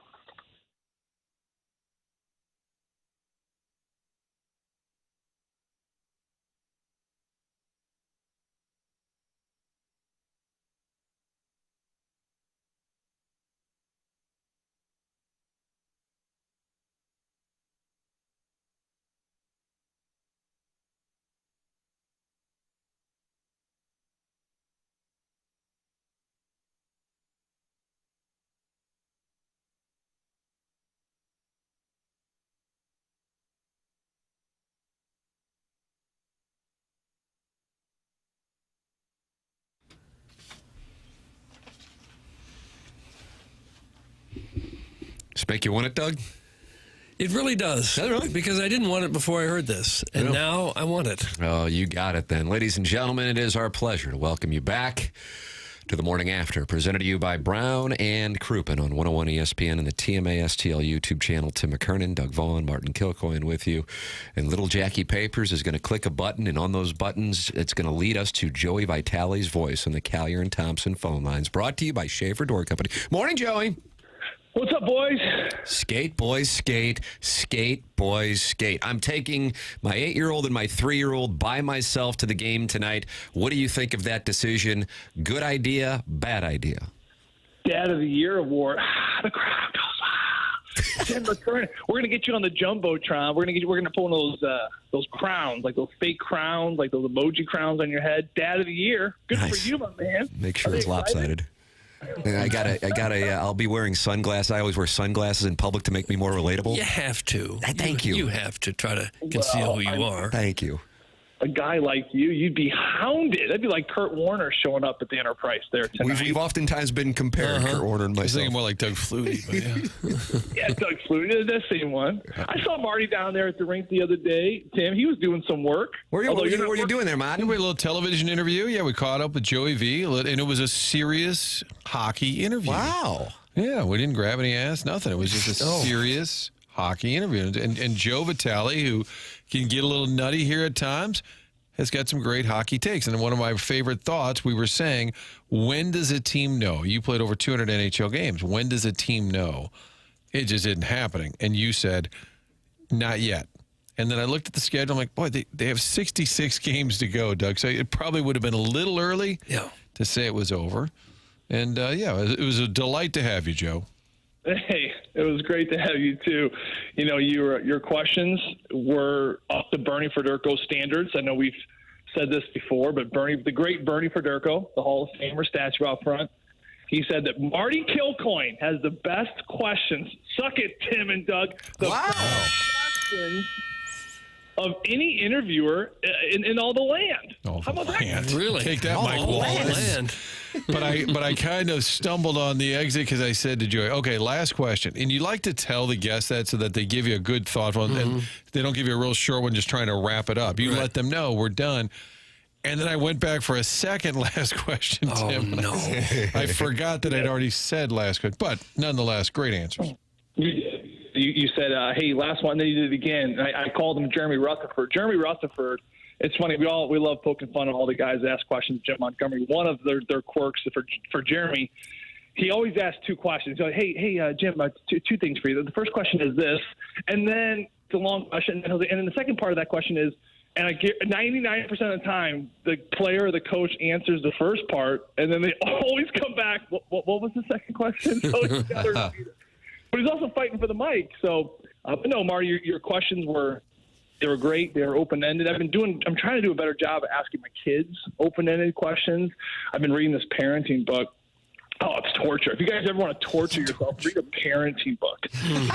You realize how dysfunctional you have been. It's almost like don't even open Pandora's box on that. Anyway, my wife got it for me for birthday. Thanks, honey. That was a great gift. And, one of the chapters, it says you're supposed to ask your kids open-ended questions, right? So, they play a game. Hey, how exciting was that, Billy? I don't have a kid named Billy, and it'd be weird if I was talking to a kid like that. It's not my son. But you know what I mean? How exciting was that? You already put the emotion into the question. I mean, Tim, you're great at this. So you instead of saying that, Doug, you and I got some work to do. Instead of saying that, you say, hey, how was that? How did that feel? So I've been doing that. But the problem is I got all these boys, and we don't know how to articulate emotion. So I'm doing the best I can, but I'm getting nothing in response. I'll give you an example. My son's hockey team last year, I just read this book, and I go, wow, look at that. And so Mom made them these personalized hangers for their jerseys, like with the AAA Blues, and they're painted. And I was like, you need to write her a thank you card. This is boys. Boys do not know we do not know how to express our emotions. I said, you need to write her a thank you card. He goes, okay. And he writes, he goes, thanks for the hangers. Oh, that is touching. That's enough. That seems like enough. I go, dude. I mean, you're not Shakespeare. I'm okay with that, but you got to put a little more into it. He's like, what else do you want me to say, Dad? I go, I don't know. Talk about what they make you feel or whatever. I swear to you guys, his card said, thank you for the hangers. I like how I feel when I look at them. How about that? He's expressing his feelings. Oh, we sent it. Signed, sealed, and delivered. Anyway, not sure where I was going with that. Do you think your dad read a book on parenting? Oh, Marty, no way. My dad his nose was buried in every concrete mix design book out to man. He wanted to know about Merrimack rock and pea gravel and mix designs. If the PSI on all he cared about was that, and that's honestly, I think what I miss. I wish the world would go back to that to some degree. Is this idea that men, we were so consumed in our jobs. Like men back in the day, they're like, all day they're asking themselves one question. This is thousands of years ago. They're asking themselves one question from the moment they wake up until the moment they go to bed. What am I going to feed my family? Like, where are we going to eat today? Like, I got to find food. So they were so preoccupied with this idea of food, right, to take care of their young ones. Well, now the problem with the world, here's the problem with the world, guys. The problem with the world is that we have way too much food. We have way too much food, and it's way too accessible because now men, we already have the food dilemma resolved. We already know what we're going to eat.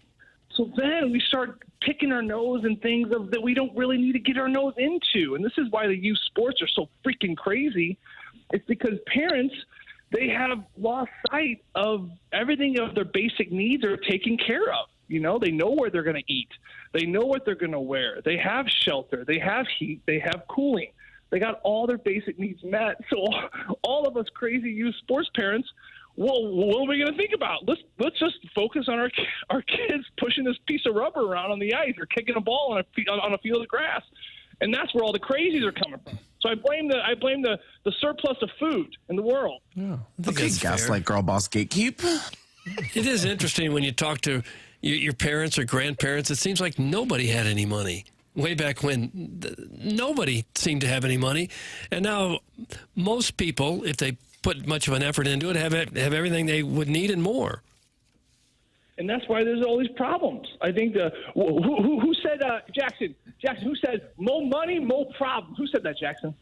Is that not Puff? Yeah, that was P. Diddy. Yeah. Doug P. Diddy, Mace, and Biggie Smalls. 97? I don't know. Right message, wrong messenger, maybe. I don't know. I think he had it going on. He knew what he was talking about when he sang that song. Yeah, that's Jackson loves the freak-offs. Yeah, that's the tough part, The tough part, wrong messenger. Yeah, separating the art from the artist. My favorite artist is Joey Vitale. The artist of the spoken. Is that right? Artist of the spoken word. Oh my gosh! Yeah. Thank you, Jackson. You're my man. Huh. Well, I don't know if we're going to talk any Blues hockey or not. Feels like we should. Are you feeling better about the way things are going here the last week or two? I am. Yeah, no, I mean, not just the last week or two, but, I keep going back to one thought, with this team. We're a few points out of a playoff spot. And, I know that it just has seemed so down and out. And I think the expectations were high. And, certainly this team hasn't lived up to the expectations, quote unquote, of what certain people put on a team. But every team has expectations. And they come in and they're not in a bad spot. I mean, if you would have been in this spot 2 years ago, for example, I don't think people would be that upset. I don't think this team would be very panicky. And what's the difference? The difference is just expectations, where we should be, or we thought we should be. Well, to me, it doesn't really matter. You're still in a decent spot. And you're thinking, okay, we're in a decent spot. The next question becomes for me, Doug, is, can you still grow? Like, where are you moving towards? And I think for certain teams, I don't know if they got the engines to go. I mean, I don't know if the Anaheim Ducks are going to stay afloat. I don't see the Chicago Blackhawks. There's no longevity there. I just don't see the team built the way it is with the goaltending and everything. They're going to fall off. I look at this Blues team. They're still in a good spot, and there's so much hockey to be played. And you're looking at them, well, they were able to keep their head afloat with having X, Y, and Z not really living up to par. Number one, you look at the top goal scorers at 5-on-5. I want to say, I thought I saw this the other day, but Thomas, Kyrou, and Buchnevich, I think they only combined for like 4 or 5 5-on-5 goals. The three of them. Those are your three best offensive guys. Now, that's something that, again, your team is staying afloat, but you still have so much growth there, and that will come, and that will happen. So that's a positive. And then the biggest thing about where they are in the standings for me is, look at this goaltending tandem. I still believe this is the best goaltending tandem in the league. I think that what you saw out of Binnington last game, 38 saves and getting the win, that's who he is. That's truly who he is. Everything else, those kind of bad games or bad moments, those are the kind of those fluky ones that, he is going to get away from. And the same for Joe Hofer. Gets a shutout in Buffalo his last game. That's who he is. The 2 starts at home, 2 weeks prior where he couldn't save anything. That's an anomaly. That's not who we're looking at consistently. So with that being said, you start getting your goal scoring going from your top guys, which they will. And then this goaltending, which has been much better lately, it starts to stay consistent. Guys, this team's going to start piling wins together. And you imagine, it's crazy. You put 2 or 3 together, maybe you scrap 3 or 4 points over the next back-to-back here starting tonight. And you're right back in the mix before you hit the road, and you can have a really good road trip. And all of a sudden, with the blink of an eye around Thanksgiving, all of a sudden you're 3 or 4 games over 500. I mean, it's that crazy. I know that's kind of the extreme, but that's how quickly this whole thing can turn. So I'm feeling very good and very, very positive with this group. I know a lot of people are maybe expecting or wanting them to make some player moves, shake things up a little bit. You think it's not likely to happen because of what you just said? I don't think so. Not right now. No, I don't think so. No, I think that, there are the big issue right now that, I think that they're kind of facing is something on the back end, right? I mean, I think they have the goal scorers that are going to get there. I do believe Thomas, Kyrou, Buchnevich, those guys 5-on-5, the chemistry with Jim Montgomery, that's going to sort itself out. I love the way the fourth line's starting to kind of hum along. They're playing some meaningful minutes. They closed out the game last game with, Torpchenko, Walker, and Oscar Sundqvist now in the middle. I think that your bottom 6 is good. You just got to get some goal scoring from up top. Like I said, the goaltending's fine. The issue, I think, if there were to be a move to be made, and I don't think it's going to happen soon, is the back end. Because right now you're looking at Parayko, Fowler, Falk, and Broberg. They are playing some heavy minutes right now. That bottom pair of Tucker and Kessel, they didn't play a whole lot last game. And the Blues get a win, barely. Now, that game in particular was one game smushed between basically 2 days off before and 2 days off after, so you can run those big horses, those top 4. With this schedule as condensed as it's going to be, starting with tonight, another back-to-back, I don't know if you think you can run those top 4. The minutes you provided for them last game, I don't think you can continue at that rate. So something has to happen on that bottom pair. Someone has to emerge, right? Is it a Matthew Kessel takes a step? right? And so he all of a sudden emerges. And now you're like, okay, we could lean on him in this bottom pair. Is it a Tyler Tucker? Is it a Hunter Skinner who they just called up? I expect to see him hopefully in the next game, maybe 2 or 3, if he can get in. And when he comes in, does he take advantage of the opportunity? Can he be the one that kind of propels this thing where Doug Armstrong doesn't have to make a move? But I do think someone has to emerge on that back end, on that bottom pair, to start really evening out some minutes for those top 4 guys. I thought it was interesting the other day, Jim Montgomery was talking about the fact the top 4 were playing all the minutes. He said we could do it this week because we don't play till Friday. Like there was an extra day off. But he said in terms of that third pairing, he said we got to trust him more. Our coaches need to trust him more. Is that Monty also in game? Will he say to his assistants, hey, put those guys back out? Do you think how much in game is there, what we call play calling in a football game? How much is Monty saying to his assistants, all right, let's get Tucker and Kessel back out there? How much do you think that's on the fly they decide?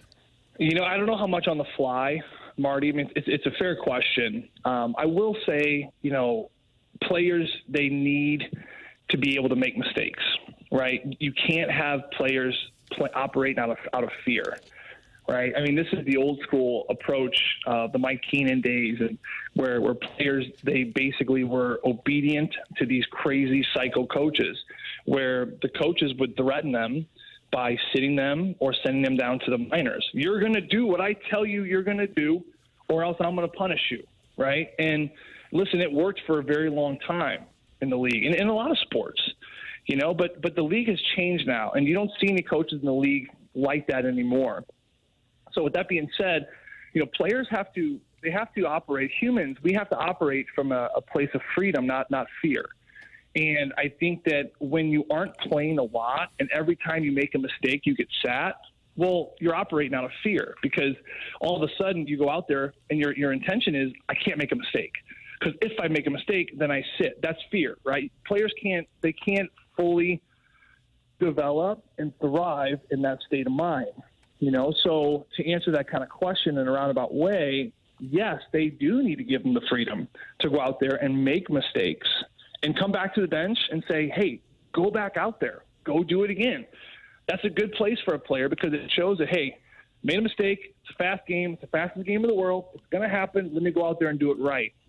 The problem with the defensive position, though, and this is why you can do this a lot with forwards, and you've seen this with forwards, the Jimmy Snuggaroos, the Dalibor Dvorsky's, Jim Montgomery, just keep rolling those guys. Get those horses going. Get them 7, 8, 9 games in a row with the same guys, whoever.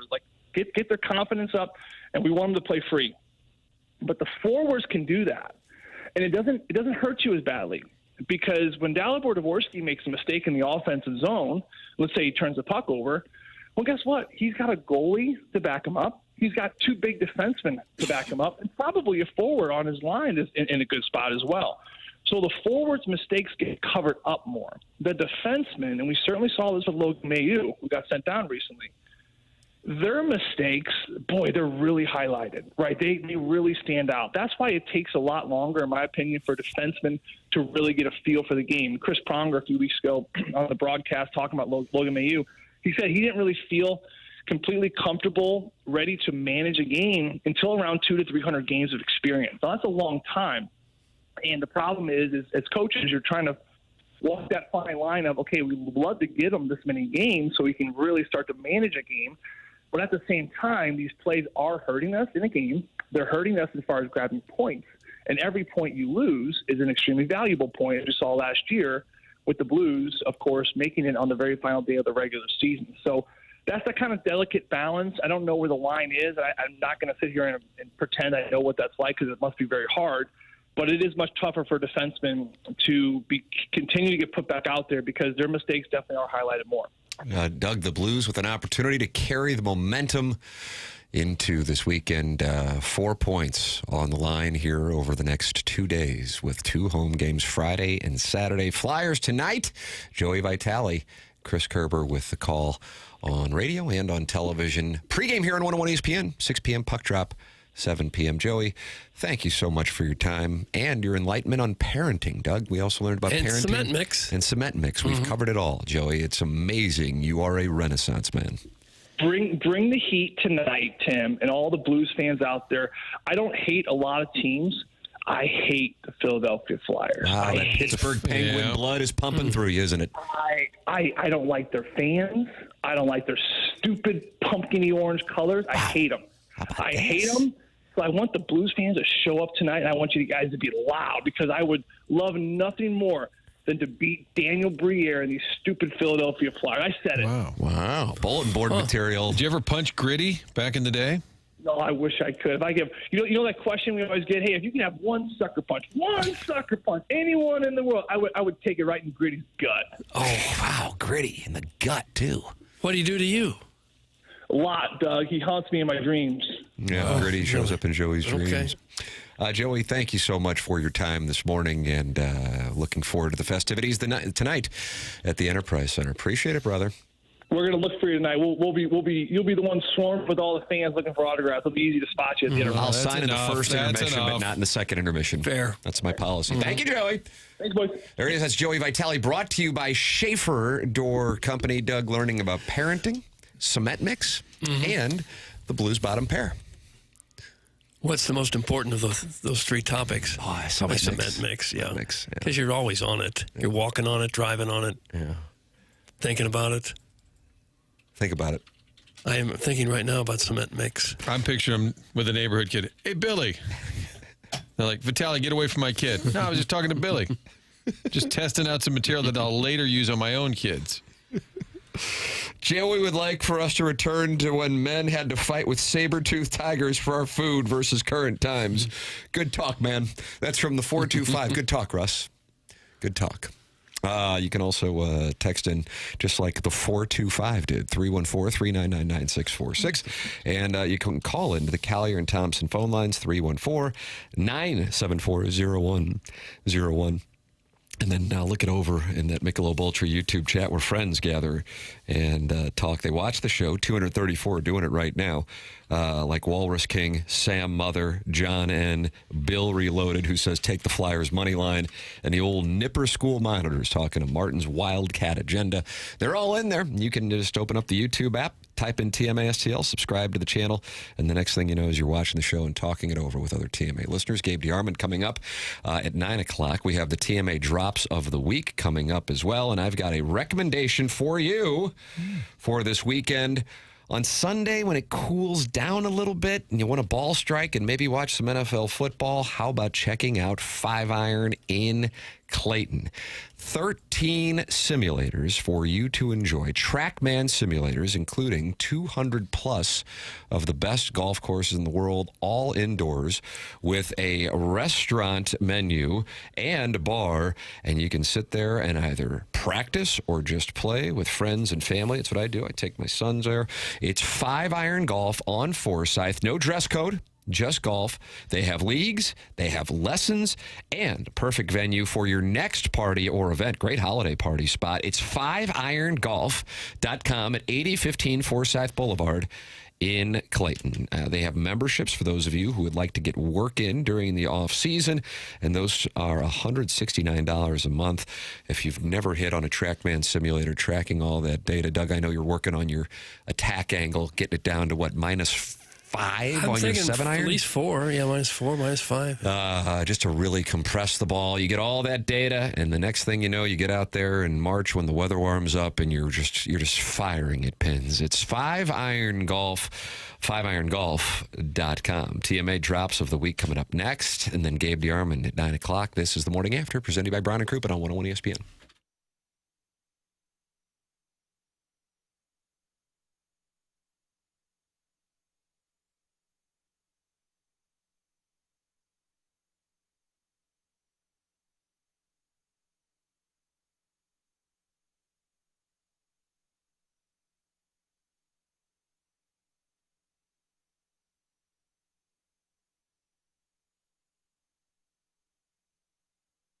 Another new sponsor here on The Morning After, and it's a Morning After listener with the business Atlas Vehicle Pro. And when you call them, let them know you're a TMA listener, you're going to get $400 off your quote when you tell them you are a Morning After listener. The number is 314-720-5990, or check them out online at atlasvehiclepro.com. Has your car's warranty expired or about to expire?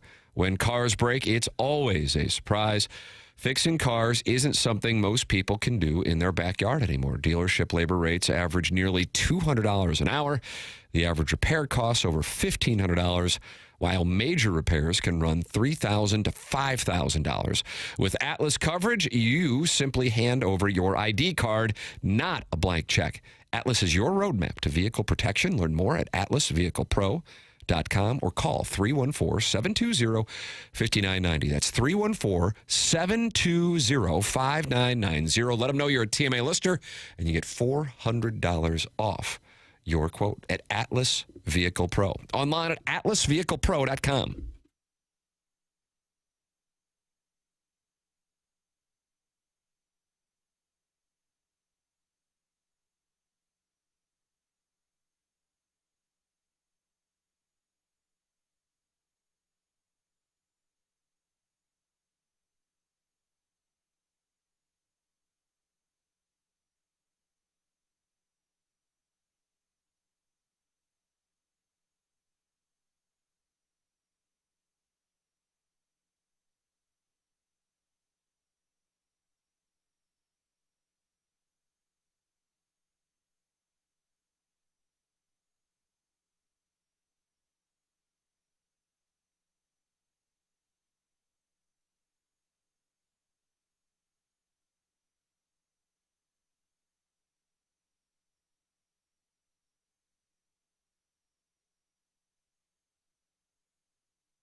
This is Jackson with the Sports Center update, brought to you by Saliga Heating and Cooling. Big tilt in college basketball last night as the number 2 Purdue Boilermakers took on the Alabama Crimson Tide, who are ranked number 8.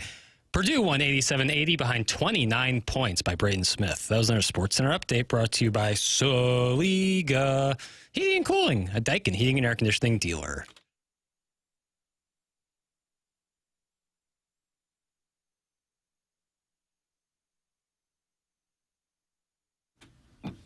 Is this Bruce Willis? Yeah, nailed it, Tim. Cut that off. Was he Bruno? Yeah, he was, Martin. So actors that sing. That's our category today? Just actors singing, or people singing. Anyone sing. Non-singers Is that singing. what I said? Huh. Tim, what did I say? I said actors that sing. You said, no, they're actors singing. Oh, okay.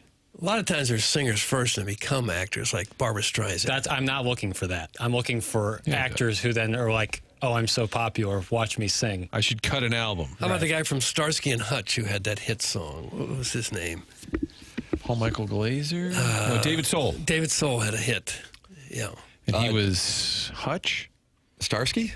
Hutch was the blonde guy. David Soul, I believe, had the album. John Travolta became a singer. He was an actor first. Yeah. Doug, Sam Mother is not happy about me in the Michelob Ultra YouTube chat. People like Tim is afraid to bring the subject up, more worried about yucks. What subject? I see in the dossier, Tim, it's time for yucks. I don't know. The comment above is from Doug's Little River Birch. And he says, and apparently also Thurs. And then Doug's Little River Birch, and you had that tree. It wasn't so little, and it's gone now. It's nothing but mulch. He says, I think Jackson said Fridays are going to be drop-free moving forward. You announced that when you go on your Twitter account? Yep. Whatever these folks want to believe. But I won't address it because I'm more worried about yucks. So you want to address the lack of drops? Is that what they're mad about? I don't know. I'm looking at it, and that's what Sam Mother says, that I don't have the balls to bring up Jackson's drops. Tim, I'm going to go full drink here, and I'm going to say, daggum, I think if we can't just have a show and enjoy it, does it have to be all drops or nothing?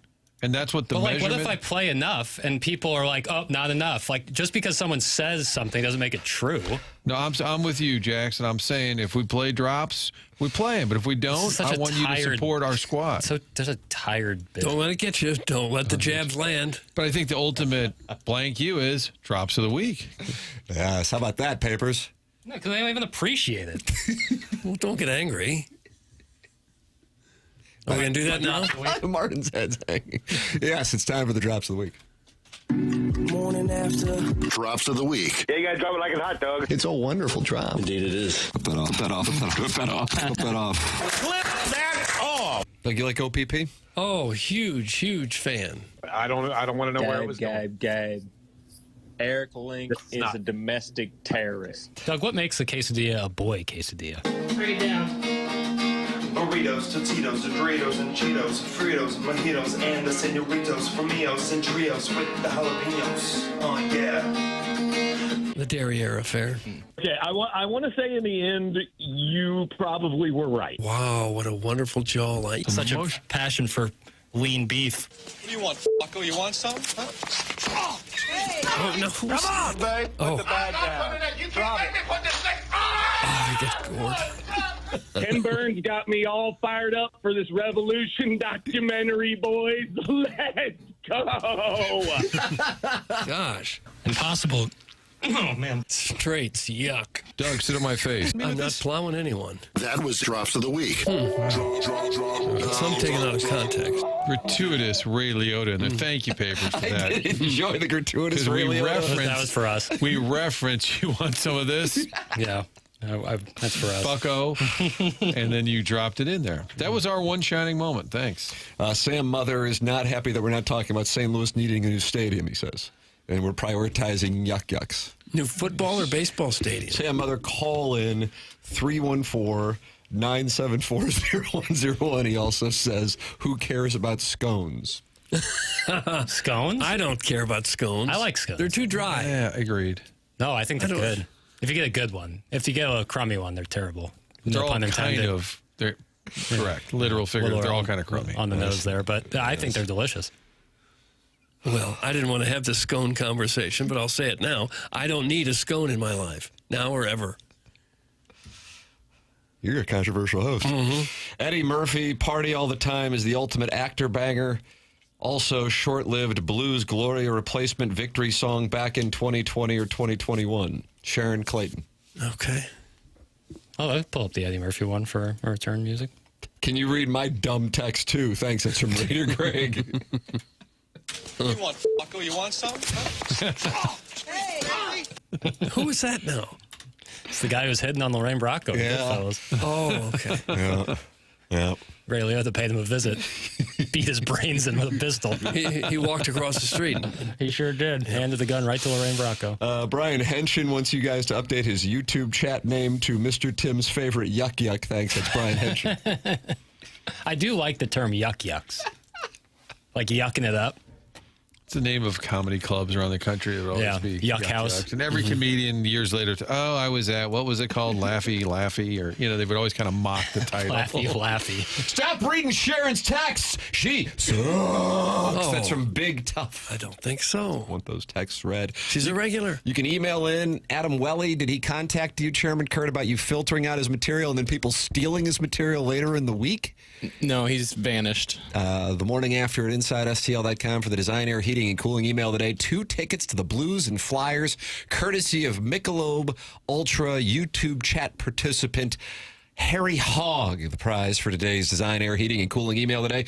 You want to take somebody to the Blues and Flyers game tonight? Well, thank Harry Hogg and win the Design, Air, Heating, and Cooling email today. The morning after at InsideSTL.com. That is how you can win tickets to the Blues and Flyers by emailing the morning after at InsideSTL.com. Brown and Crouppen is the presenting sponsor of this presentation online at brownandcrouppen.com or by calling 314-222-2222. Brody Herman came in here and he just dropped knowledge on Tuesday.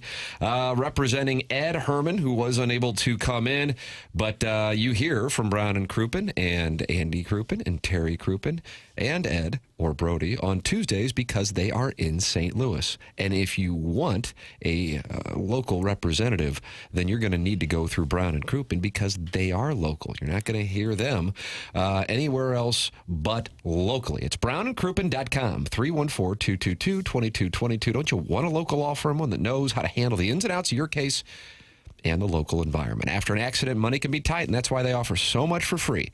The first call is free. The first consultation is free. If you're stuck at home or the hospital after an accident, they come to you for free. And at Brown and Crouppen, you pay nothing up front. They do not get paid unless you get paid. When you are a Brown and Crouppen client, all your questions are answered for free. Get the facts from Brown and Crouppen at brownandcrouppen.com or by calling 314-222-2222. Remember, the choice of a lawyer is an important decision and should not be based solely on advertisements. Let them know you heard about them on TMA. The Colonel will join us. He had another coaching update this morning on powermizzou.com. Right. And Doug, since you're going to the game and staying with Orson Woods Wacko and his wife at the Ritz-Carlton of Columbia, Jackson's going to the game. You staying with Mark? Mm-hmm. Nice. Martin, what are you doing tomorrow? Are you going down there now?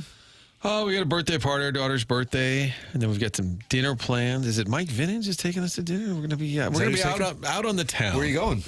I believe I don't want people showing I know. up. I know what that's like. You know how that's like. Oh, yeah. No, he invited us. My good buddy Mike is taking Kim and I to Robin in Maplewood. Oh, Red Robin, bottomless fries. No, That's fun. I think it's called Robin. And I guess it's one of the hot new restaurants. I don't know. Really? Doug, you're always so chic. Is this a hot new restaurant? Well, I guess it is. If I haven't heard of it, it's probably pretty cool.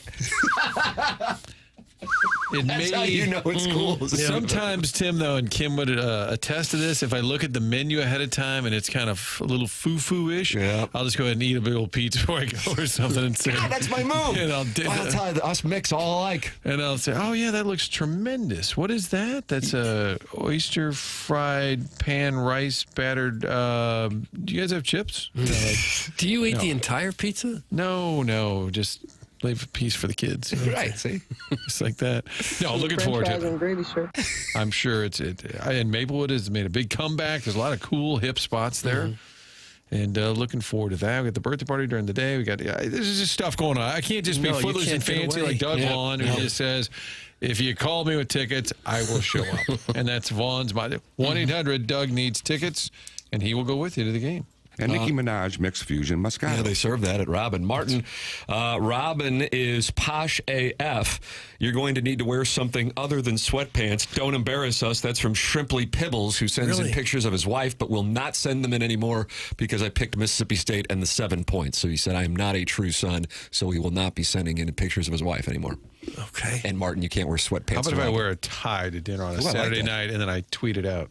I like that. So this is a posh restaurant in Maplewood. That's what I'm being told. I don't know. It was a lovely invite, and now he's going to call me and say, were you making fun of it on there, you jerk? Well, if you do the Zoom interview outfit where you wear a suit, like a sport coat, shirt, tie, and then sweatpants on underneath where it wouldn't be on camera. You know, like how people were doing during Zoom days. Yeah, during COVID, and Joe Buck made me stand up. He goes, what are you wearing? Seriously, you probably don't even have pants on. I'm like, what? You can stand up. We're on a Zoom. Luckily, I was just wearing shorts. Dawson's Creek is starting to rub off on Martin. He's the resident food snob. Next, Martin will be talking about how good the film Midsummer is. That's from Little Judy Suckins. Midsummer is awesome. Well, I think the opposite of a food snob is the fat guy saying, I'll probably eat pizza before going. I'm the antithesis of a food snob. I don't even eat fish, so I definitely can't be a food snob. No fish at all. No fish. Marty, tell Kim to call Ash. Therapy stuff. Me and you can go grab a steak and be men. They can go help people. That's from the recovering alcoholic. So you're going to go have a steak with him. Dudes be trying to push up on my wife. She bad. Yeah. It's just the game, right? That's what they do. There's the best part future of Missouri coach Fran Brown. The best part of the drop is that Papers mouths all the words. He knows that so well. He's not having a great year, but he's on his sixth string quarterback. Yeah. Hey, listen, you got to trust the process. How about if I live tweet my Mizzou thoughts from Robin?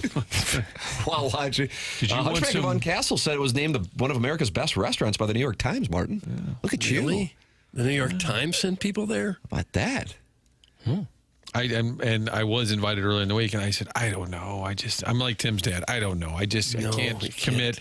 And he said, oh, for God's sakes, it's hard to get in. I said, okay, fine. Okay, good. I'll do a full review on if Monday. You could, yeah. Sharon in Clayton wants us to become a client of her husband's. I don't know what her husband does. She says, if any of you media moguls become clients of Hubs, you'll get offered our hockey tickets anytime. Center ice, baby. It's from Sharon in Clayton. Okay. What do you think? He's a Minetta guy? What now? Minetta guy? Big and Clayton. Nice. I think financial services of some kind. Okay. Man. Well, we are all high net worth individuals. Oh, boy, you better believe that. Yep. But Mr. Lick says I can't count my home equity. Oh, so that knocks out quite a bit. He says that's blue collar stuff. That's what Mr. Lick said. All my money is currently with Mr. Licks. Yeah. And now Deke Dotem sends a picture of a gentleman on the pot eating nachos. Why would he send us such a thing? I don't know, because we're talking fine dining. It does appear to be wings on the potty. It appears to be somebody at a Cardinal game because the cup of soda is like a Cardinal logo cup. Which direction is the man sitting? He's just sitting cowgirl, not reverse cowgirl. Oh, so he's got no platform to put his nachos on. Correct. His lap. Although, in fairness, any public restroom wouldn't have that thing on the back. If they do, that's. But you wouldn't bring the nachos in there in the first place. Well, that's a home bowl situation. Brian Henshin says regarding Sharon and Clayton's offer that it's a pyramid scheme. Isn't that what happened with the Madoff family? I mean, I guess the Indianapolis Star/Tribune is working on a piece during the bye week on a pyramid scheme in Clayton that ropes people in with blues tickets. Most people didn't just see it, but Martin, happened, I guess. Martin looking at that nacho toilet picture, the look in his eyes was of a man who was so fully creeped out. Well, how did it happen? And then how was there a picture taken? Because that means another man was in the stall. So Doug and I have been doing this long enough, and Doug says he wants to do another 25 years. That's up to you. That we I see think this pictures is our year for the Tigers. that we see pictures of a bottomless Mark McGuire daily, and the pictures that Dotem sends in daily of guys eating chicken wings, nachos, or fries on the potty, that it doesn't even faze me anymore. Yeah. But if you're, as you said, new to the program and you're seeing the text inbox for the first time, I would understand how those images would shock you. But unfortunately, or as Kevin Demoff said, fortunately, at this point, we're just calloused to it all. He's eating a full plate of nachos. He's sitting on the toilet. Appears to be at a Cardinal game. But my bigger question is, who's taking this picture? It's got to be phony, right? I'll do this and you take a picture. He's not really eating there. Either way, there were nachos near the toilet. Like, eating it or not, it happened. You can deny it all you want, but it happened.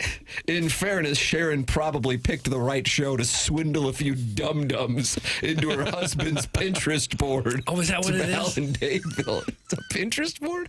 Give me your fucking feet. Dum-dum is right up there with yuck yuck. All right, you can text in 314-399-9646. Recruit us to your husband's business. You can call in and just advertise, I guess, as well. And you can do the same thing in the Michelob Ultra YouTube chat.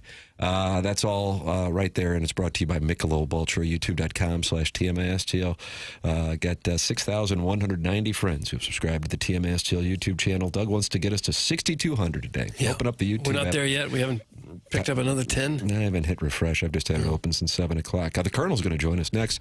He's got a coaching update. It's coming up next here on TMA.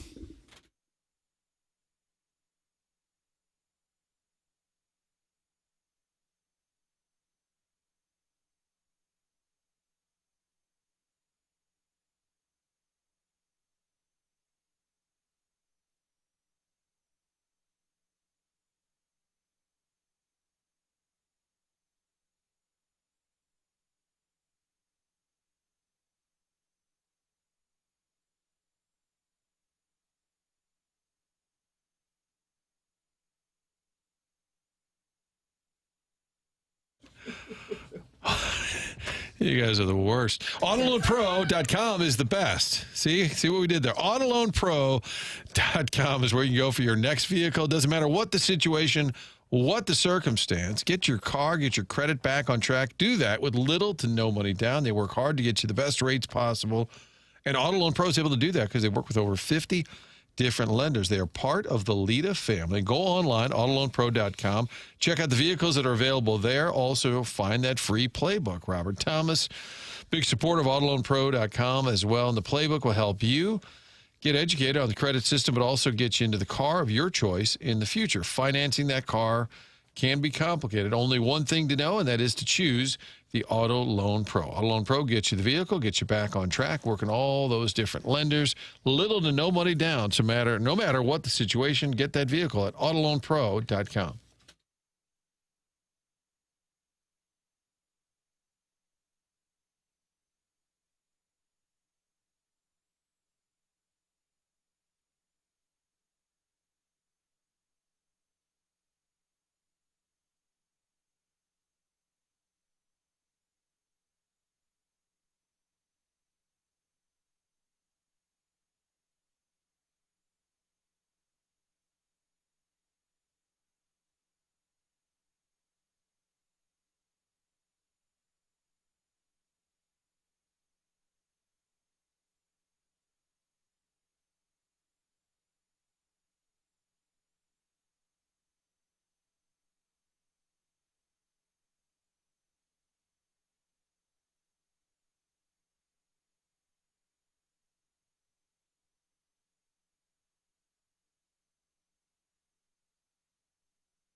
Well, Doug, you and Jackson are going to hear this tomorrow night at Faurot Field's 6:45 kickoff, and why the conditions look very favorable for a lovely evening in mid-Missouri.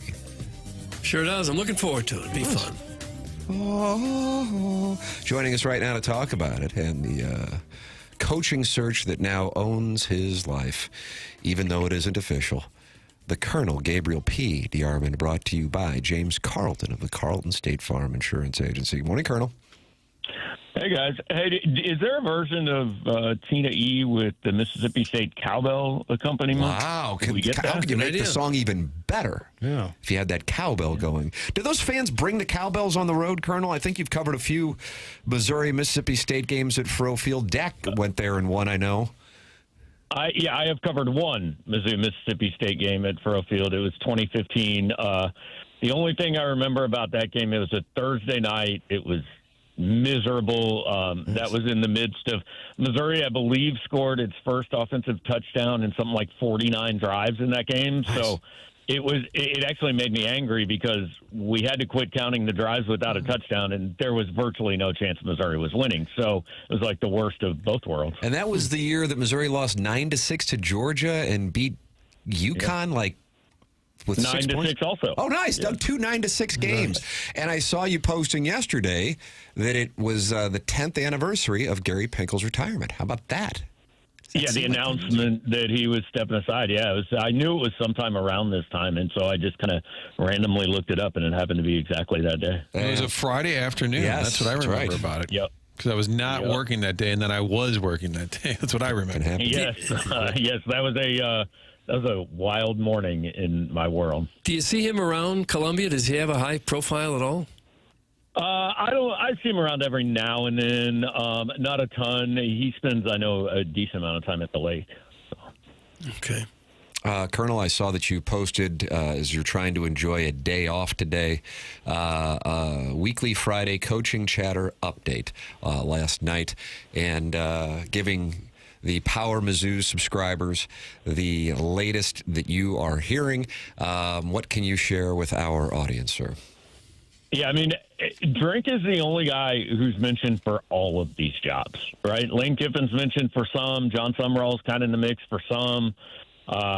Jeff Brom's name is out there. Clark Lee's name is out there. But, like, the 4 big jobs, which is LSU, Auburn, Florida, Penn State, Drink's name is mentioned in connection some places with all of them.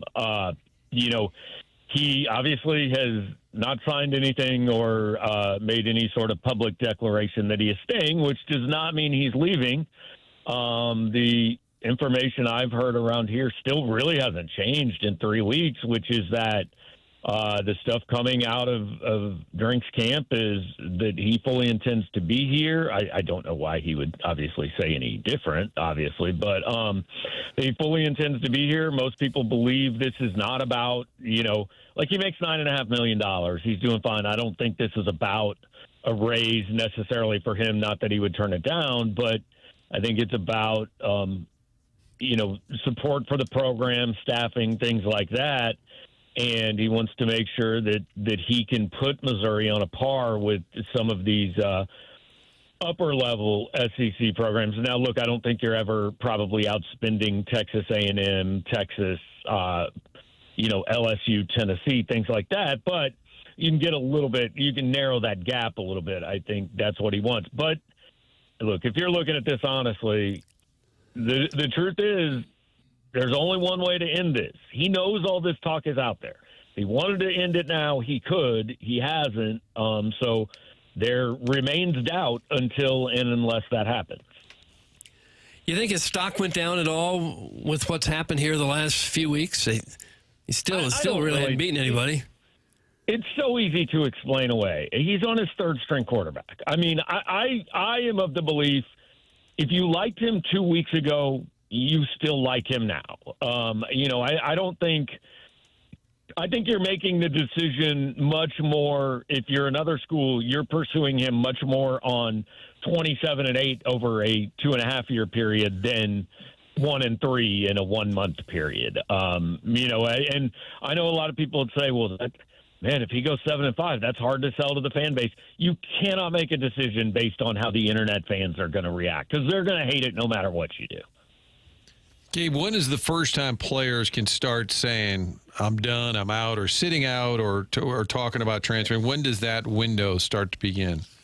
I mean, they could say it anytime they want. There's nothing stopping a kid from putting out, hey, I'm entering the portal after the season, like a kid who's not playing or whatever. Nobody who's playing is going to say it now because they've all played more than 4 games, so there's not a red shirt available or anything. So it mostly won't happen until after the season. But then the season ends November 29th. Portal doesn't open until January 2nd. But I assume as soon as November 30th, we'll start seeing some declarations. What are you hearing regarding the names associated with these big jobs outside of Eli Drinkwitz, Gabe? Yeah, I think most people assume that Auburn is John Summerall, there's some talk that DJ Durkin could get that full-time job as well because he's done a great job with the defense, and apparently the players and the people there really like him. Florida is very much Lane Kiffin or bust, and will deal with what comes if he does not take that job. LSU, I think, is also involved with Kiffin. I'm not sure that I think most people view Florida as a bigger threat to get Lane than LSU, but I think he is probably atop LSU's list, and then what happens with him determines what happens after that. Penn State's the harder one. Drink has been mentioned with that since day one. Like I am fairly confident he's a top 2 to 4 candidate at Penn State. I don't know who the other guys are. There has been some Mike Elko talk, but that's the one kind of like, when we went through I heard Bob Knight met with a realtor in Columbia. Like that's the kind of thing where it's like, yeah, that's put out there, but it seems like more wishful thinking than anything to me. Like, why is Mike Elko leaving Texas A&M for Penn State? That doesn't make any sense to me. So, I'm not as sure about who else is involved with Penn State, but I do think I think Drinkwitz is involved there. I think he could be involved at LSU and Florida, depending on what happens with Lane. And the Auburn situation, people say, his name's definitely in the mix. It's definitely mentioned. But again, that just all really kind of points to Summerall right now to me. What's the most interesting thing on Saturday night? Do you think it's how they handle Zollers or how he plays? Well, what are you most interested to see? Do you want the real answer, or do you want the answer that fans will be happier with? Both of them.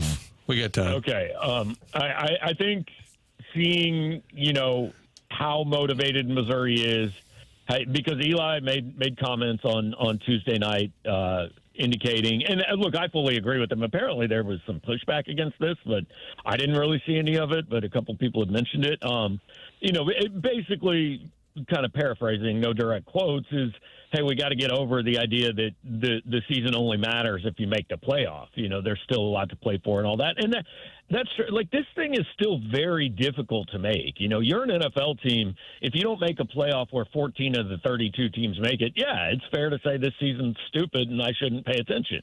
In college football, it's 12 out of 136. I mean, this thing is still very, very difficult to make. And unless I think there are, I don't know, maybe 8 schools that start the season where you go, if we're not in the playoff, this is a bad year.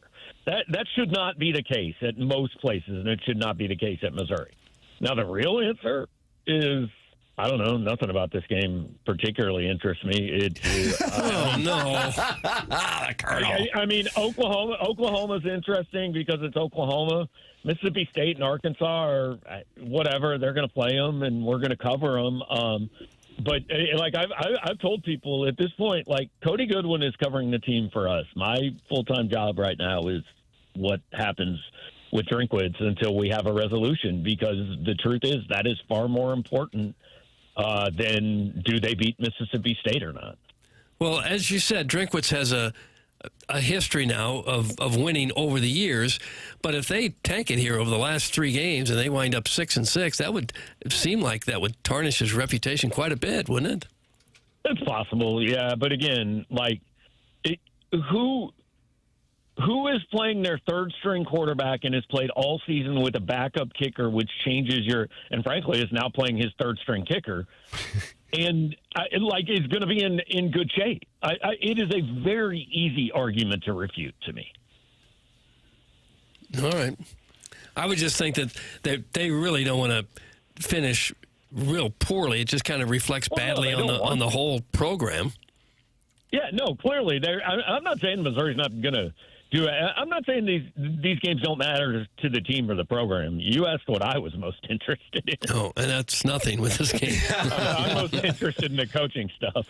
Okay. Colonel, we have people texting in with requests for questions. I know a lot of these are rumors, and it's a difficult spot because your name is on it, and you can't just spout things off. But I did see a comment about the rumor with the play calling, from the South Carolina game making its way around social media. And then in addition to that Eli Drinkwitz is now calling the plays and Kirby Moore is not. Have you actually been able to source any of that to confirm rumors, or are they remaining just rumors online? No. Look, I don't know exactly what the process of calling plays is, but in general, I think Kirby Moore calls the plays for Missouri. And, I remember Gary Pinkel saying this, look, he's on the headset. If there's something he doesn't like, he can say no. And I'm sure that's the case with Eli Drinkwitz. His vote counts for 51%. If Kirby Moore calls something that Drinkwitz absolutely doesn't want to do, Drinkwitz said, hey, on 3rd and 10 against A&M in the second quarter, I gave the approval to try to get the first down, and I should have said, no, we're going to run a screen pass or something like that, and he didn't do it. But obviously he has the power to do it. The play sheet, so for people who haven't seen it, there is on Reddit, I think it was posted, 2.5 weeks ago, there is what appears to be like some practice sheets from Missouri. It looks to me very legitimate. They're, play names and handwritten notes and things like that, and period 1, period 2, all that. Look, you could hand that to me before a football game, and I can't do anything with it. I would assume if you handed it to a coach or an analyst for another team, they could go back and match some things up with game film and all that, and probably it would be useful. But, some people ask me, hey, is this something you're going to ask about? The truth is, the second I go into a press conference and ask Eli Drinkwitz, so this thing that was on Reddit, he quits taking me seriously at that moment. I'm not even trying to be funny. It's just not a question I can't really ask. Not based on that. Maybe it's true. Maybe it's a thing, but I don't really know how you go about asking someone, hey, is this the A&M calling out the plays, that was Caden Green that said that. That's very easy for me to say. So one of your players said this. What's the deal? Somebody posted this on Reddit is not really enough for me to start asking around. And if he was calling the plays, which, again, who knows for sure, it's an interesting answer that he gave Saturday because he kind of lamented the fact that he didn't weigh in and change the play on that 3rd down. Right. So he would have to be fully invested in trying to fake people out with that answer, which is probably, what I'm saying? You're right. You're right, Martin. Because the way he answered it was as if he wasn't going to throw Kirby under the bus, but he kind of regretted that he approved the call, which would indicate that it was someone else's call. And look, what he said on Tuesday to me, I've said it 1,000 times. He said, I've never coached a football game where the staff didn't come back afterwards and say, I wish I'd have done this a little differently. I wish I'd have handled that situation better. I think especially online, the expectation is the offensive coordinator should call a perfect game. Even the Vandy game. Hey, I agree. Bad call on 3rd and goal. But when you run 78 plays, there are going to be a few of them you disagree with. You don't ask your pitcher to go out and throw a no-hitter every night. If he holds the other team to 2 runs on 6 hits, he's done a pretty good job. It's not a perfect game, but he's done a good enough job to give you a chance to win the game. I don't think you can ask an offensive coordinator to throw a perfect game. And I'm not even saying, again, I have to say this every single time. I'm not saying Kirby Moore has been great this year. I'm not saying there are no issues with the play calling. It's just there are also other things that contribute to it. And they also have to make really quick decisions in the chaos of battle there. I know they're paid a lot of money to do that, but we get hours to pick it apart, and they've got seconds to make calls. Yeah, it's real easy. And again, like, nobody wants to blame the blocking. Nobody wants to blame the freshman quarterback that didn't play well. Nobody wants to blame the receivers that don't really seem to get open all that often. It's all just, well, I know we have the guys call the right plays. It's not that simple. I will be legitimately being sincere. I don't know if I'll be watching the game live tomorrow night, but I certainly will go back and watch it to see what goes on with Zollers, certainly how they call the game for him. I've heard Cody call him with the click the easy play options to get him comfortable, to see what was going on last week. And I realize you have to, Doug, you say Texas A&M was on scholarship as well. Hell, they's on scholarship too. That's exactly right. And Mississippi State is on scholarship, but maybe not as nice of one as they are down in College Station. And to see if we see more of what we saw in Nashville versus what we saw last week in Columbia with him. I mean, I think Mississippi State gives up 177 yards a game on the ground. I really think this should be a game where you can just line up and run the ball at them. Not every play, but a lot of plays. Like, if there's a night for Ahmad Hardy and Jamal Roberts to both get 20 carries, I think this is that night. There you go. All right. Doug, you want to ask about the gold pants or anything, or are you done? No. Quick hoops question. How do they look to you so far in the early going? Just the number one recruiting class in the country. Oh, Papers isn't happy with the way it is. Just, I guess, goes under the radar. Look pretty good against Minnesota. You know, beat is the biggest margin of victory against a Big Ten team in school history. And again, I think we do when are they going to play 40 minutes? Most teams don't play 40 minutes. Against Minnesota, 15 was good enough. Now, probably need more than 15 as you play tougher teams. But, it's pretty interesting. He's really only playing about 8 guys right now, and that is very anti what Dennis Gates has always done, especially earlier in the season. Now he has 2 or 3 guys unavailable, so it'll be interesting to see if those guys get back, and if they're going to get back, they need to get back pretty soon. I think in the next week to week and a half. But when those guys come back, how does that change the rotation, and do we go back to 11 guys playing on any given night, 12 guys playing, or is this a little bit of is this a shift by choice, or is this a shift by necessity? I guess we'll find out more in a couple of weeks here, because they got some cupcakes coming up, and then they play Notre Dame and Kansas early December, so we'll find out how good they are then. Absolutely, December you'll learn a hell of a lot.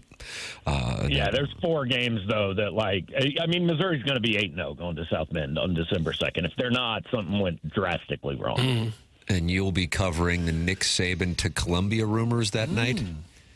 Yeah, I heard that I have a friend who's a realtor in town. I heard Nick Saban was looking at apartments in Columbia. He doesn't want to commit to a house, but he's looking at apartments. I'd like to tag along one of Bob Knight's looking at houses in Columbia and just how he treats the realtor. I would love video of that.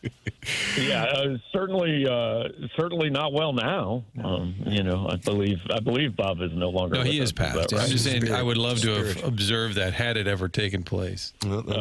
Colonel could have himself a big December coming up.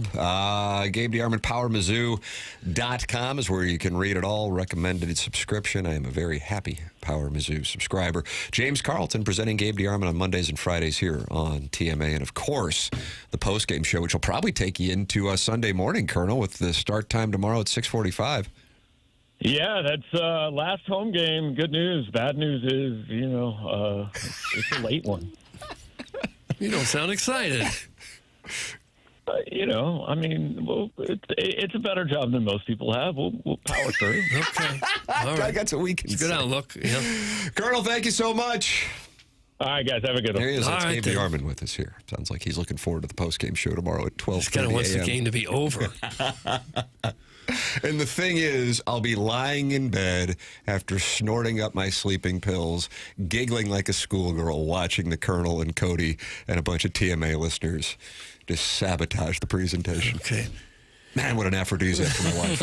God, it's such a turn on. I could just be totally wrong with this, and apparently I am. I just don't understand how Drinkwitz, based on what Missouri has done over the last well, while he's been there, how he could be a top candidate for some of the top openings in the country.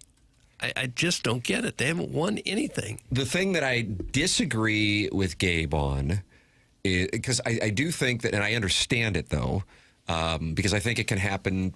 I think there's in some capacity a parallel with the TMA listeners who really are into the show. Doug, would you call them the P1s? Is that a radio term, Martin? P1s? Fine. I don't even know what P1 stands for.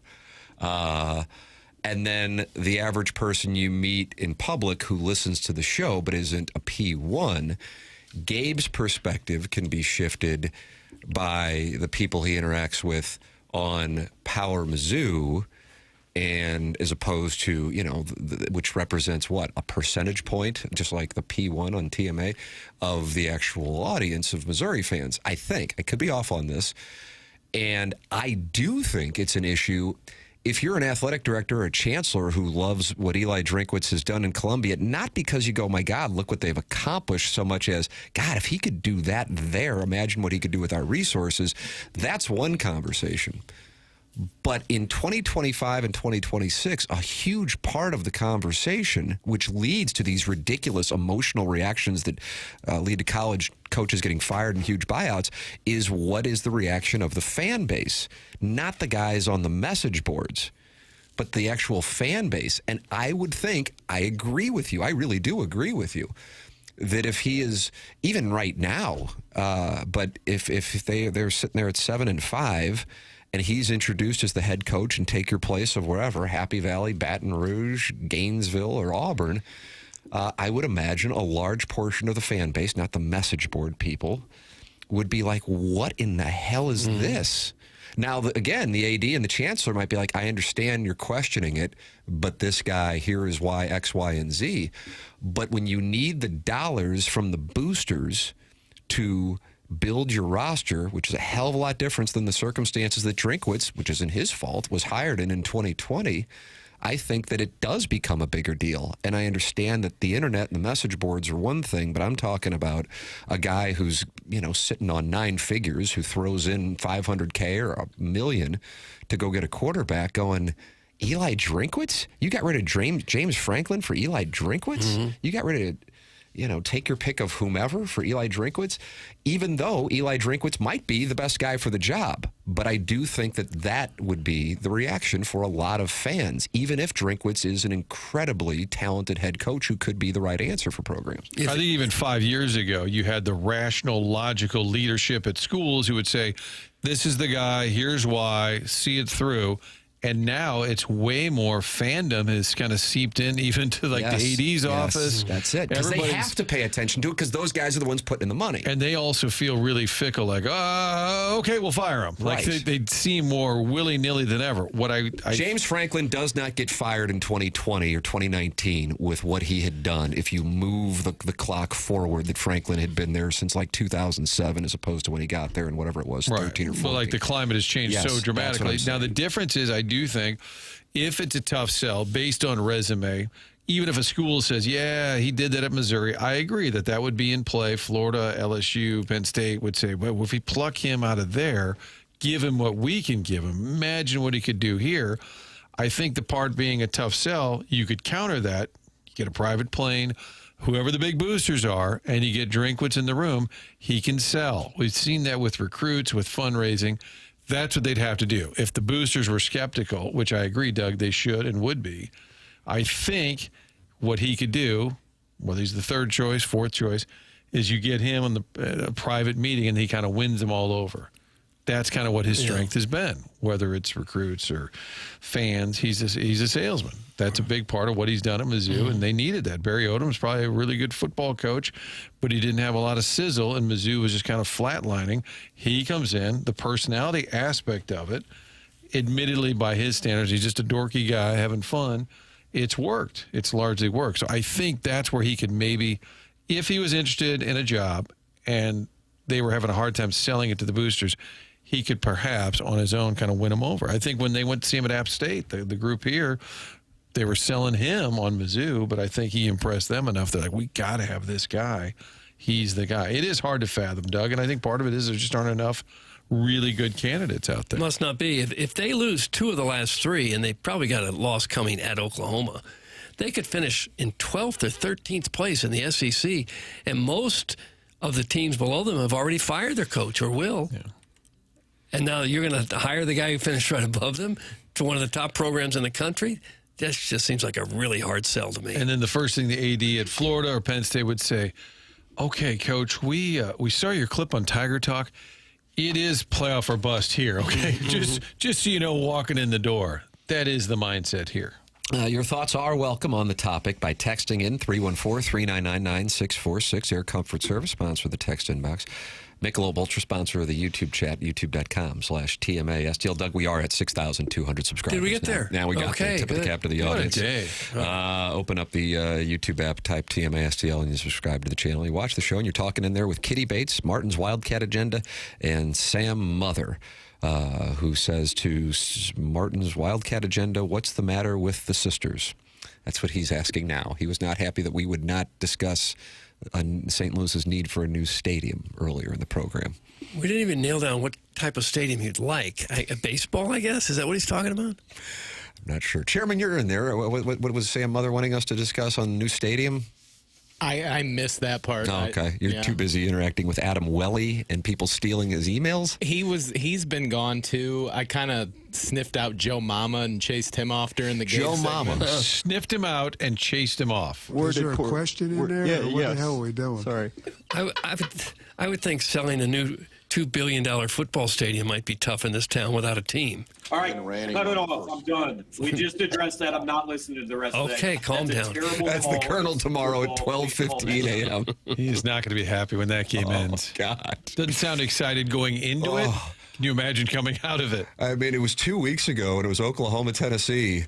And I actually texted Gabe. I go, why in the hell didn't Oklahoma go for 2 then? Because it was 9:45, and I just assumed it was the fourth quarter with a minute left. And then I realized it was only the third quarter. I go, oh, my God, this game in Knoxville is going to end at 10:30 or 11. Holy crap. These 6:45 games. Now, if Missouri just hands it off to Hardy and Roberts, maybe it just shoots on by. But these 6:45 games, pack a lunch, Doug and Jackson, since you'll be... It'll be a gorgeous evening, you know? Oh, yeah. You know, could be worse. If it was really cold, yeah. Probably fade it, but beautiful day. Bring a jacket. Yeah, wrap. A shawl. Oh, sure. Shawl, yeah. I like that idea. Email in morning after at InsideSTL.com. You cannot steal Adam Welly's material, though. We're giving away 2 Blues tickets for the prize for the Design Air Heating and Cooling. Email the day, the morning after at InsideSTL.com. Doug, could you tell people about Mark Milton, who invited you to play golf and you had to reject him? Yes, because we have a little station event today. Otherwise, I'd have been thrilled to play. Mark Milton's a good player, and he's an even better tax attorney. You have years of unfiled tax returns or tax liens, bank levies, wage garnishments keeping you up at night. That's a heavy load to bear, but Mark Milton is right there to help you through it. That's what he's done for many years now. He started his legal career with the Department of Justice Tax Division in Washington, where he represented the IRS in tax cases throughout the country and received the DOJ's Outstanding Trial Attorney Award. And now Mark helps individuals and small businesses solve their tax problems right here in St. Louis. If you deal with Mark Milton and you're fighting the godforsaken tax man, he'll say, I'm not guilty. I am with Milty. If you have any kind of IRS issues at all, you contact Mark Milton. His website is stltaxlawyer.com. Remember, the choice of a lawyer is an important decision and should not be based solely on advertisements. There it is. Mark Milton, longtime TMA sponsor. This is The Morning After, presented by Brown & Crouppen, 101 ESPN.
This is for Sharon and Clayton, I guess. Yeah. This is her jam, huh? Party All the Time by Eddie Murphy.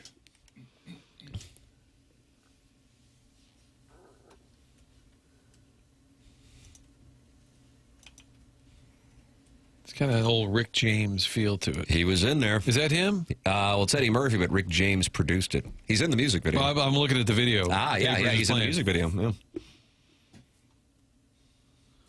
I think there's a Netflix show about Eddie Murphy, like Being Eddie or something. Really? I just saw a clip pop up the other day. Yeah. I really like Eddie Murphy. Hey, Papers, I know you're heading down to Columbia tomorrow, but what game this weekend are you most intrigued by?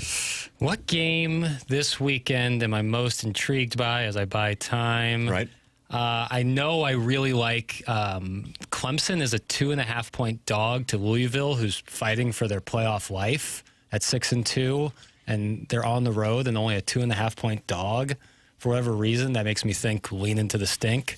And take this is a wagering Clemson. interest. Yeah, that would be like from a wagering aspect, that would be the one. But I think Texas, Georgia. I'm very curious to see. Is that the 2:30 kick? I'm bad on game times this week. That's a crowdsourcing that thing. game. I need to look myself in the mirror on that. No, it's a 6:30 between the hedges. So Roll Tide and Oklahoma must be earlier then. They're not putting those two games up against each other. Yeah, that's 2:30. That's the 2:30. That's the 2:30 game. Yeah, I think that one, I think we'll know, like either the Texas Hope, although I guess they could still somehow get in with 3. There is a case being made. I don't know where this is coming from, but it's prominent right now from SEC media that even if Texas were to lose to either Georgia or Texas A&M, that they still get in as a 3-loss team. Yeah, I'm kind of into the chaos of it all right now, and so I'm focused on the ACC because as we talked about, you want to see the ACC not get anybody in? No, I think there's a chance that the ACC champion would get passed over for Miami, who can't make the ACC championship. Like there's you follow that? There's a possibility that could happen. Okay. So Miami goes in, but is not the ACC champion, and the ACC champion would be left out. Is left out of the college football playoff. Yeah, and then the sport breaks. The sport breaks. Mm-hmm. The sport would break. Oh. That would be it. And that's what you want to see happen. That just gotta be fun, now that Missouri's not in, it's like if I can't go, I'm taking you down with me. So that's kind of how I'm feeling. It is possible that a team that plays a really tough schedule could have 3 losses and still be one of the top 12 teams in the country. That's possible. It would, but then you'd like the bias thing, the brand bias would be a major part of it. Oh, you mean the eye test? Like, yes, the eye test. Like who they'd be bumping. Right. Like if Indiana had 3 losses, now this is not equal because the schedules aren't equal, but there's just no way. There's just no way. Unless it's a Texas, a Georgia, a Bama, a Notre Dame, Florida State, Clemson. Like the real blue bloods, they get that nod. Play Patrick Swayze, She's Like the Wind. Thanks. That's Moist to Salute, possible partner. Okay. Is that from Dirty Dancing? Is that right? Jennifer Grey? Was she the one that was like the wing? But that song wasn't in that movie, was it? Kurt's nodding affirmatively. There you go. Do some show prep, man. Guys, Being Eddie is a new Netflix documentary that's out. Oh, is that right? And he talks about why he boycotted SNL for decades because David Spade made a joke about him. I saw a headline about this. Something about how Spade made a joke. Look, it's a falling star. And it was after Eddie Murphy's movie, Vampire in Brooklyn, was tanking, I guess. Sure. And he said, I didn't say F David Spade. I said F SNL for letting that joke go through. He said now it wouldn't get allowed, even like be vetoed by the powers that be. Oh, I didn't even know about this show. Guess I got to watch it. Being Eddie. Jackson's skeptical on Netflix. You say they churn out quantity, not quality. Is that right? Sometimes. I think they've done a good job. You were the one who told me that. I feel like we discussed this on QFTA. Hell, I don't know. Is it possible to do both? I think Netflix has done some great work on like linking up with great movie makers, and I wish a lot of their stuff came out in theaters more. But, if it gives Noah Baumbach the opportunity to make more movies for him, then so be it. Noah Baumbach? Yeah, he's got a movie coming out with George Clooney and Adam Sandler in December called Jay Kelly. Very excited for it. And this movie, boy, that's why you listen, Doug. Well, Marsh, the guest this week. Yeah. It's we talk about the movie that comes out right today, The Running Man with Glenn Powell. So that's for your listening pleasure tomorrow at 10 a.m. My wife once karaoke'd this at work Christmas after party at Harpo's. She's neat. That's from Stepdad Gary, who likes his wife. Well, that's good. That's nice. With Tim being a big star, does he have any big songs? Thanks. That's from Eric in the Central West End. PFG. Yeah, PFG. We wrapped at Crestwood Mall down at the food court, Doug, outside that laser tag place. Yeah, I remember that. Yeah. Like with a boombox? I can see you guys breakdancing, spinning on the ground. Cardboard cutout kind of as the dance floor. The girls from Notre Dame High School and Rosati couldn't get enough of the PFG. I can imagine. I might go back to that site today. Is that food court still there at Crestwood Mall? It would be the parking lot for the Deerbergs. I'll still that very go there spot. today. Maybe they put a little memorial there in that same spot. Here is where the PFG performed. How much in the red does Movie Boy run every month? That's from the Warson Woods Wacko. I guess he wants to see your P&L. In the black. Look at that! Sorry to say. Post Sports Bar. Wow, how about that? Post Sports Bar and Grill. Shout out. Sponsorship's Proud pouring sponsor in. of Movie Boy. Really? So, hurts the narrative. Warson Woods Wacko, I guess he'll be apologizing. This is a big win for you, Jackson. That doesn't bother me. And a texter wants to know, what is Movie Boy on? Like, where do they find Movie Boy? It's hidden in podcast feed, right? Yeah, it's hidden in plain sight. It's, if you subscribe to TMA, you subscribe to Movie Boy, whether you like it or not. Oh. It just pops up there. Sure does. Okay. It's weird that the wacko would be wrong about something. Oh! Bow! That was Chairman Kurt said that, not me. I've fought that battle too many times. Yeah, loud and proud. Good for you. Hey, guys, I have no idea how to be a real producer and get guests, so I'm just going to have my friends and coworkers be guests on my Dollar General quality movie podcast. That's the St. Charles Hermaphrodite who says Jackson has a Frank Eighth body pillow. No lies detected. I'd rather do it with the people who I came here with than just people who, booking guests. I don't care about that. But you don't cuddle with a Frank Haith body pillow. I don't. Wouldn't you? If you're going to get a body pillow of a basketball coach or player, wouldn't you ideally go for a taller one? Oh. No shot at Frank Haith. But I've never even thought about that. Yeah, you put a little too much thought into that. Don't ask the question if you don't want the answer. Okay. My credo. Deke Donham, Doug, says he agrees with Netflix regarding quantity over quality. Apple TV, current leader, in my opinion. Shout out The Chair Company on HBO, though. It's cute and funny, Doug. That's from Terry T. Yeah, I think HBO will always be the gold best standard. Yeah, I think that's a perfect way of describing it. A lot of Martin. quality, though, is in the eye of the beholder. Sure, I think because some people like things and some people don't like other things. They have bottomless pockets. But I mean, Netflix just this year, I mentioned the Baumbach movie. Richard Linklater has a new movie coming out today on there. Ryan Johnson's Knives Out movie in December coming out there. So they're putting out some good stuff. I unfollowed gluten-free Perk on X. She's too woke. That's Eric in the Central West End announcing who he's following on X or Twitter. And also who he's unfollowing, and that's gluten-free Perk, who Brian Henshin wants to see liberated. If you just don't think about it too much, though, it all makes sense. There's gluten-free Perk. So the show's evolved because the first segment we were asking people, what are you doing this weekend? People were texting in their plans. We've advanced the show. Hey, Movie Boys, thoughts on Struck by Lightning? I am filing a defamation suit based on my portrayal. That's from Ulysses S. Grant. I think it's Death by Lightning, and that's a show. Not saying that with a negative connotation. It's just not something not something I would necessarily cover. I'm interested in it though. I love Michael Shannon. Mike Shannon, I did too. Starred in Revolutionary Road. Am I correct on that? Starred for the Cardinals. Well, that would be Leo, right, for Revolutionary Road. But Michael Shannon was in it. He sure was in it. Yeah. And kind of an oddball. Didn't they see during the Oscars, he was sitting at a bar in Chicago, and they were on it. Somebody goes, "Isn't that you?" They were showing clips of a movie. Yeah, he is. He had no interest in being there. His hair is really weird, and no offense, but I think he's only in his early 50s. I want to say, yeah, he's 51 years old. He's younger than he appears. He looks a little older than 51. I think he played Koresh. I watched one of those series. I'm pretty sure it was him. Did he really play David Koresh? Oh, and that docudrama about it? Yeah. Was it called Waco? I think and he was perfect there because he's kind of weirdish always. Yeah. Family Guy would make fun of him for that. Warson Woods Wacko has responded to Chairman Kurt. KG, you need credentials to get into Lot L tomorrow, so head to the dorm parties. That's from the Warson Woods Wacko, who sounds like you are not going to be allowed into Lot L, the Huntley of tailgating in Columbia. I actually do have credentials for tomorrow, so have you? Taste that, Wacko. You actually, there are credentials for Lot L? No, I'm talking about for the press game box itself. and whatnot. You're going in the press box? I am. How about that? Wow. You gonna do some interviews for us? Drink has no idea what's coming for him. Wow. Are you really going to the post game and asking questions? I'm not going to ask any questions, but I am. Why not? The kids are half your age. They're doing the questions. Might as well. We'll see if I can work up to that, but. Wow. I just think it might be a bad idea if Kurt asks questions. I mean, I love the chairman, but it could get weird. I don't know. Why don't you go up to the guy representing the CarX Muffler Bowl and see if he wants to come on the show? And then you could say you were there in a producing fashion. Yeah, I'll see what kind of connections I can make for us tomorrow. There you go. All right. According to who? Arch? Arch said that to you? No. I'd like to see you get down there in that locker room and do some digging.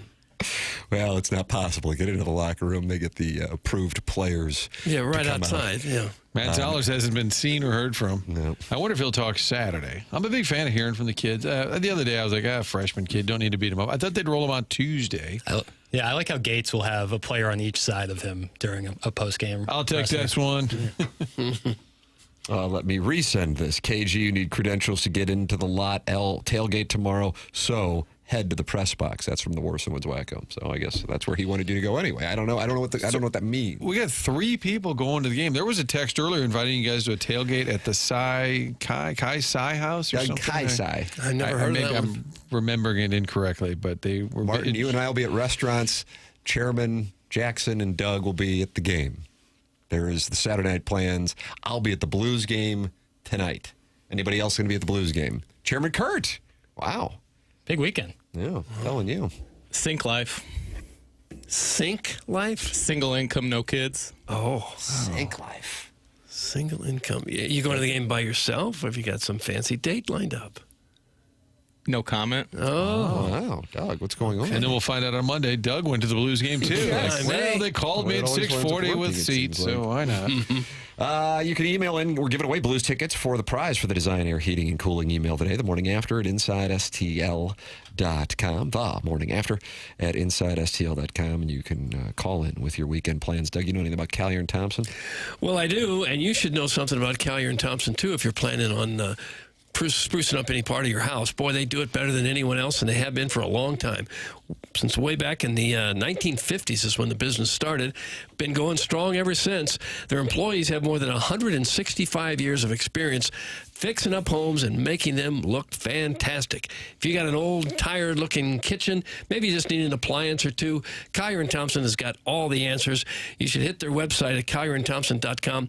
Look at some of the before and after pictures they have done. Just absolutely beautiful work. And not just kitchens. Overdo a master bathroom, a bedroom. You want a man cave. You want to finish your basement.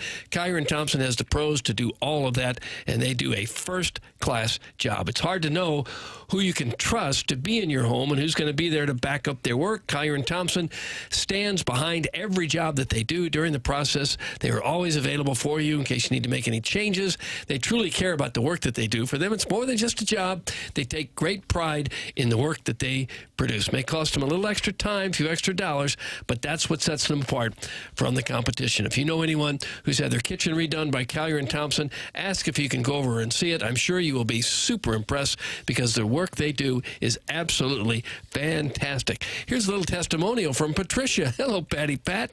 She says, excellent quality of workmanship and products. Environment was clean. Project done on time as promised. No question that things were done right as promised. That's the way they do it at Collier & Thompson, a company that you can trust. Where are they, you say? Well, they're on Manchester and Baldwin next to Uncle Bill's Pancake House. Come home to quality online at collierandthompson.com. The program is called The Morning After. It airs on 101 ESPN and the TMA STL YouTube channel.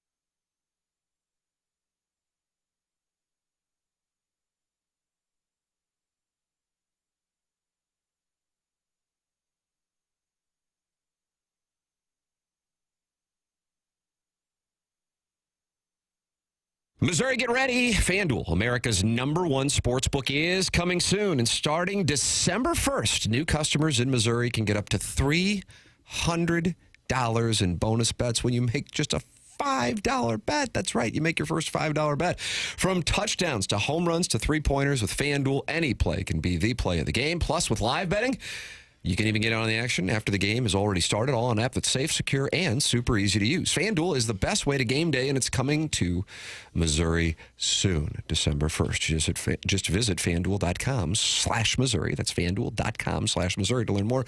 And ladies and gentlemen, Jackson Burkett has a play for you. Yeah, might seem a touch chalky, but the numbers I'm seeing is that it's pretty split with the money leaning towards Pittsburgh, plus 12.5. I think this game goes to overtime, and if that's the case, wow, 12 very specific. Yeah, 12.5 is a great number to have in OT. I like Pitt. How about that? There it is, Jackson Burkett predicting Pitt Notre Dame going to overtime. This way, you'll be all set to bet when FanDuel goes live in Missouri on December 1st. That's FanDuel.com/Missouri. Play your game with FanDuel, the #1 rated sportsbook app. Must be 21 or older and present in Missouri. First online real money wager only. $5 deposit. First deposit required. Offer starts December 1st, 2025. Excludes customers who redeem pre-launch sign-up offer. Bonus issued is now withdrawable bonus bets, which expire 7 days after receipt. Restrictions apply. See terms at sportsbook.fanduel.com. Gambling problem? Call 1-800-GAMBLER or visit fanduel.com/RG.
This is Jackson with the Sports Center update, driven by Johnny Londoff Chevrolet and Johnny Londoff Autoplex. Blues back in action tonight, taking on the Philadelphia Flyers right here on 101 ESPN. Pregame at 6 p.m., puck drop at 7 p.m. That was another Sports Center update, driven by Johnny Londoff Chevrolet and Johnny Londoff Autoplex. See them at Londoff.com. Chevy, together we drive. Are you kidding me?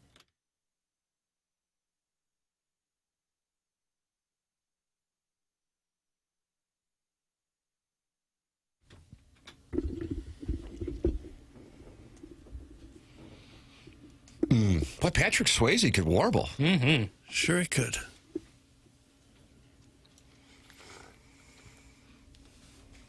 What does She's Like the Wind mean, Doug? I don't know. Dude, I like the... Kirkwood's own Scott Bakula was a singer on Broadway before he became a All right. Quantum Leap. TV and movie star, yeah.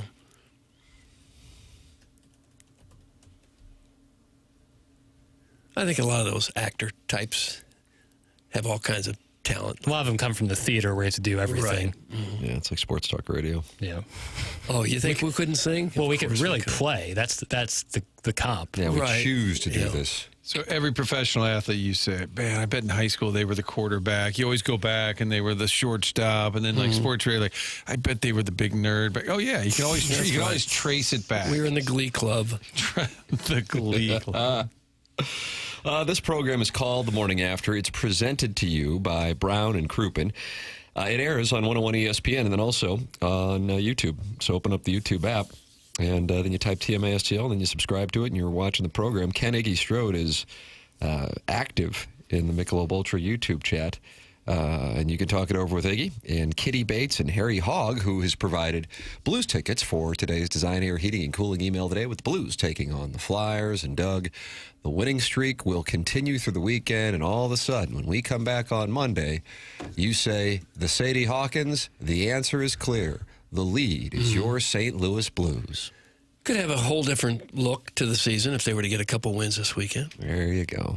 There you go. Now we're coming. We can just get hot. That's always the key. If we can just get hot, we can climb into 5th or 6th place. Not next week, but, over the long season. Like to see Bennington and Hofer continue to be on the uptick. Those guys were both bad at the same time, and I don't know if it's true. And Joey Vitale believes they're the best goalie tandem in the NHL. I have not done my spreadsheet yet, Tim, on that. I'll try and get to that Sunday. Yeah, they'll do spreadsheets. But the two of them definitely were better than they were playing. That can make a huge difference. So it'd be nice to get some points here at home. Statistically, right now, they're among the worst goaltenders in the whole league by save percentage and goals against. They're right there at the bottom. But they are much better than that. I think that's what the point he was making. They got a bunch of guys that are due to play a whole lot better, including their leading goal scorers. They're not going to be sitting here with 2 goals in another month from now. History would tell you that Thomas and Buchnevich and Kyrou are going to pick it up. Braden Sheen. And him too. And the goalies also. There used to be a TMA bump, and we'll see if Robert Thomas gets a little bump. Maybe his game tonight. Did you text him at 6 a.m. papers just to kind of get him going? I thought that was only for road games. Yeah, that's probably East Coast. It's okay. Correction for everybody. Yeah. Michael Shannon was in the Waco miniseries. He did not play Koresh, but I believe he was the main cop on the other side in the showdown with Waco. Pretty good program. I did watch that. Yeah. He was in it. It wouldn't have made sense that he was Koresh. I'm having a tough week with, remember, even Schertz calls me out for not knowing the Mizzou Minnesota game. No, he didn't like that. I'm going to take some you time reach off. a certain age where if you just get close, that counts. Does it? Yeah, Close especially with names. What if they're your kids and you just get close? Just get close, yeah. Okay. If you get an initial right or something like that. As long as people know what you're talking about. All right, loosely. We got Gary Pinkel waiting, and I want to talk some Mizzou. See, that counts. That's an example of it. And then Pinkel came out there, and I'm the football coach, okay? And did Rich ask basketball questions? He wanted to talk some Mizzou hoops. You can email in and win those Design Air Heating and Cooling email of the day, and then you get tickets from Harry Hogg for the Blues and Flyers this evening. Doug, with 2 wins this weekend, and then Minnesota not picking up a point, the Blues surge into 7th place. Here we go. All aboard. Sounds like the Polar Express. Train. Mm-hmm. Which could take on the 2025-2026 Blues season slogan, or What was Robert Thomas's answer to me when I asked who won the Blues outing when Joel Hofer was leading? I'm telling you, he was. Did he say, you know better? Come on now? Or who do you think? Who do you think? Who do you Which think? was reminiscent of Jordan Binnington's Do I Look Nervous? Were either one of you there for that with Jim Thomas? Jim Thomas exchange. Right. I was not there. Do I look nervous? Man, goalies. I might have been there, but I don't remember it. Speaks to like a lot of things. About. So the Blues with the opportunity to get it going, and it starts with the Flyers tonight. Pre-game here on 101 ESPN, 6 p.m. Puck drop at 7 p.m. You can always podcast programs on 101 ESPN via the Schaefer Door Company podcast app. With temperatures dropping starting on Sunday, that's when garage doors can break, and if you run into that issue, all you need to do is go to SchaeferDoor.com. That's Jason Gosrow's company, SchaeferDoor.com. Call or text 636-782-3608. That's going to get you the quickest response time. You set that number up specifically for TMA listeners. It's 636-782-3608. If you haven't had it happen before, when you're sitting there going, what was that crash? That's your garage door spring breaking. Schaefer Door comes out. They fix it. That wraps it up. I had that happen to me about 8 years ago, I feel like. And I'm like, I don't even know who to contact about this. The answer is Schaefer Door. SchaeferDoor.com. Now, if you run a business and have commercial doors, they service those as well. So it's Schaefer Door Company online at SchaeferDoor.com or by calling or texting 636-782-3608. 08 Schaefer Door, CHI, overhead door dealer. The program's called TMA. It's presented by Brown and Crouppen on 101 ESPN.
What was that? It was you hitting the post, man. Oh, You okay. hit the post right there. Did you do some like DJ work? I didn't even know. Quite that. a bit, yeah. With this very deep FM DJ voice, you betcha.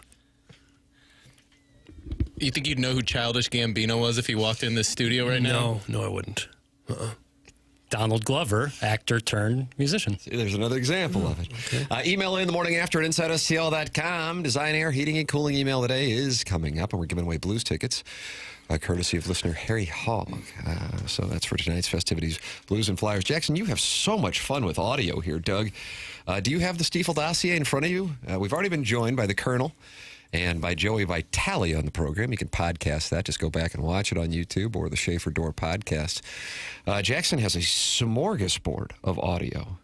Has he really? Yeah. Okay. It's a matter of, we got a supercut of Gabe's post-game show after the Minnesota win. Tom Izzo and a reporter having an exchange about the way Izzo coaches his guys. Joel Klatt mad at Pat Narduzzi of Pitt for his comments ahead of the Notre Dame game, saying he's fine if they lose 110-10 as long as they win their next two games. Mm-hmm. Caller trolling Mad Dog, not Francesa. Kenny Dillingham. Paul Feinbaum saying it's ridiculous that a G5 team gets into the college football playoff. Stephen A. Smith gets mad at a caller. The Cats podcast. He had Ryan Helsley on, and he says he expects the Cardinals to reach out to him. So we've got all those eyes. Listen, it's Sadie Hawkins. Okay. I would like to hear Mad Dog Russo deal with a caller who's unhappy. Right. Mr. Paul, good afternoon. How are you? Paulie. Hey, doggy. Good. Good. I'm doing well. Thanks, so Paul. I've heard a What's lot on of your names mentioned about. I've heard a lot of names mentioned for the Giants head coaching position. Right. But there's one name I'm shocked that nobody's mentioning. I thought it would be like number one on the list. Lick my balls, doggy. Oh, God. All right. Well, I'm sorry I let us into that one.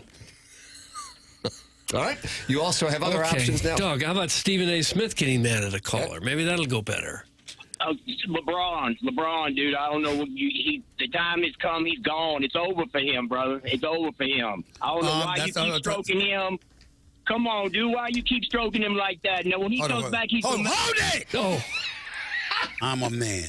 Don't accuse me of stroking anybody. That's a clip. That's what never do. We'll be playing that forever. Sounded like a Feinbaum caller. Really did. All right. Well, you got to find. This isn't a Feinbaum caller. This is Feinbaum. Yeah. Yeah. Are you okay, Paulie, with a 3-loss team in the tournament? There's Doggy again. If it's Texas? I'm not okay with that, Paul? Give me a break. Yeah.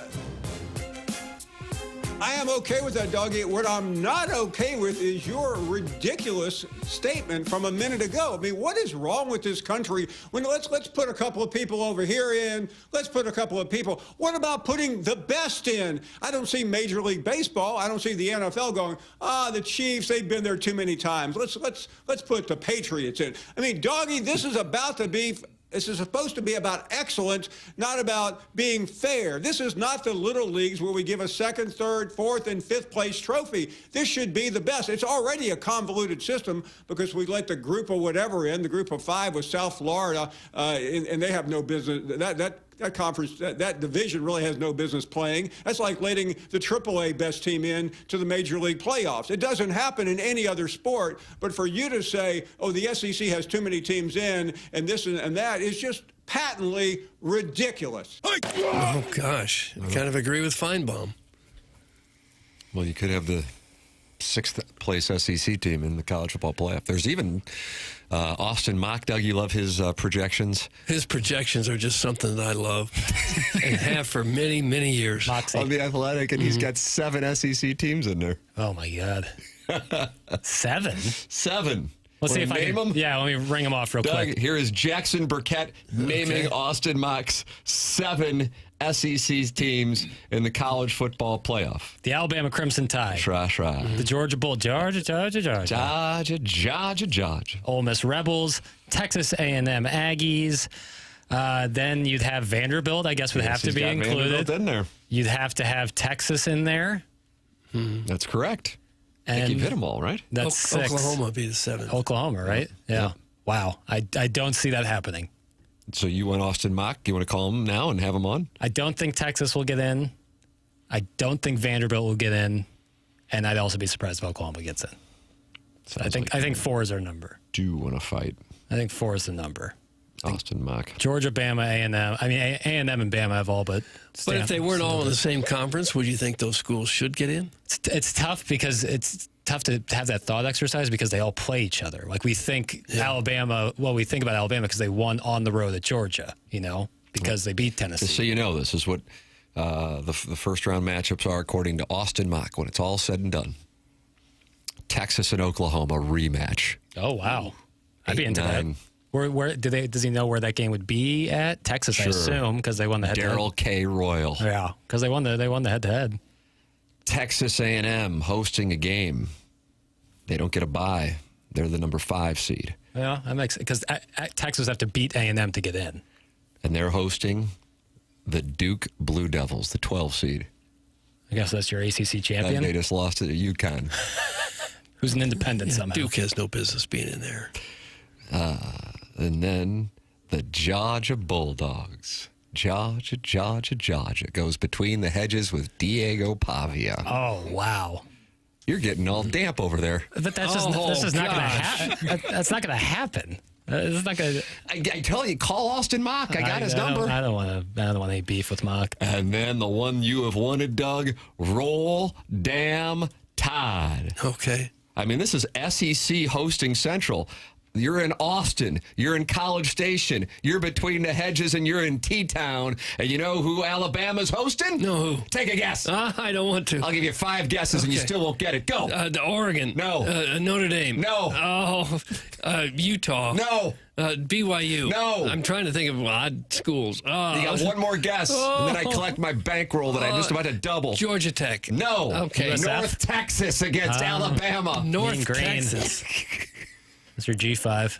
See, this is what Feinbaum's talking about. You should have the best 12 teams, not just a team from here and there, and not just trying to be somehow politically correct about it. You got to get the best teams in there. Texas Tech would host the winner of A&M and Duke, so you could theoretically have Texas Tech and Duke in the second round.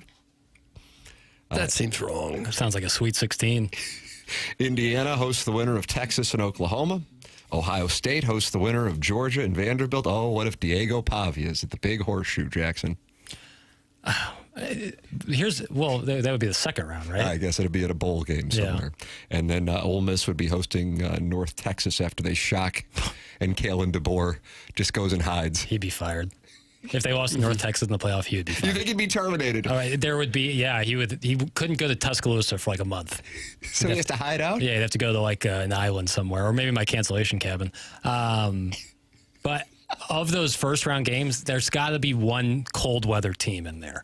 I want one cold weather game. You're going to have to take this up with Austin Mock. This is just me, my dream scenario. There'd be one team that plays in the cold. What difference does it make if it's cold? Just to switch. If it's all warm weather in December, I want one game to be like really cold. It's frigid out there. The temperature is low. You love South Bend, Indiana. Last Friday night, that Friday night game. Or what about Ohio State and Tennessee? That was a terrible game. Ohio State waxed them. But I want one cold weather. It's Notre Dame. I guess that might be your best bet in terms of cold weather games. So Mock didn't have Notre Dame getting in?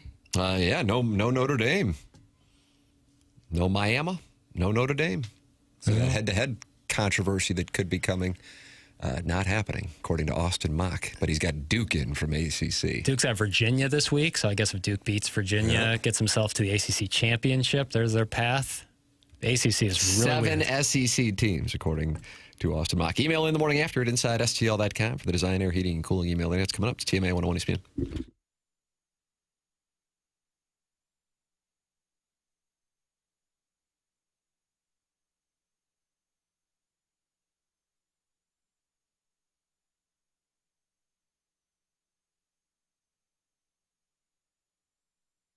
Got an opportunity for TMA listeners to make some money with one of our new sponsors, Psychiatric Care and Research Center. 40-plus years in practice for Dr. John Canale, who completed his psychiatric residency at Washington University, where he also served as chief resident. He is conducting clinical research trials on anxiety disorder, depression, bipolar depression, and obsessive compulsive disorder, and compensation will be provided for your time and your travel. And if you're in the St. Louis metropolitan area, you are close because their offices are in O'Fallon, Missouri. If you are interested in participating in these compensated clinical research trials, go online at pcrc-stl.com. That's pcrc-stl.com, or you can give them a call at 636-244-3593. It's St. Louis Psychiatric Care and Research Center offering compensation for their clinical research trials. Just go online at pcrc-stl.com.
who's got the best weekend plans on this dais? I don't know. I like where I am. I got to be honest. I like where I am. I'm comfortable. But I wouldn't want to go to Columbia. You three are going to Columbia. Yeah, I'm going more to hang out with my friends. Mark and Sweet Sweet Kai's coming. Oh, yeah. What about his lesbianic wife? His heterosexual wife. Yeah, but yeah, she'll be joining as well. She's great. Yuck, the straight. Bingo. Took that off. Nailed it. So I'm feeling pretty good. Jeremy's got a press pass. Did you get that through 101 ESPN? Yeah. How about that? Oh, did you? Mm-hmm. Well, get in there and do some digging. I'm looking forward to it. Okay. Why'd you get the press pass as opposed to just sitting with your dad? Just wanted to experience a different view and kind of get the chance. 5 minutes in, you'll be like, I'm going to go downstairs and sit. It's the most antiseptic. This isn't about Fro Field. It's any press box. But there might be food up there.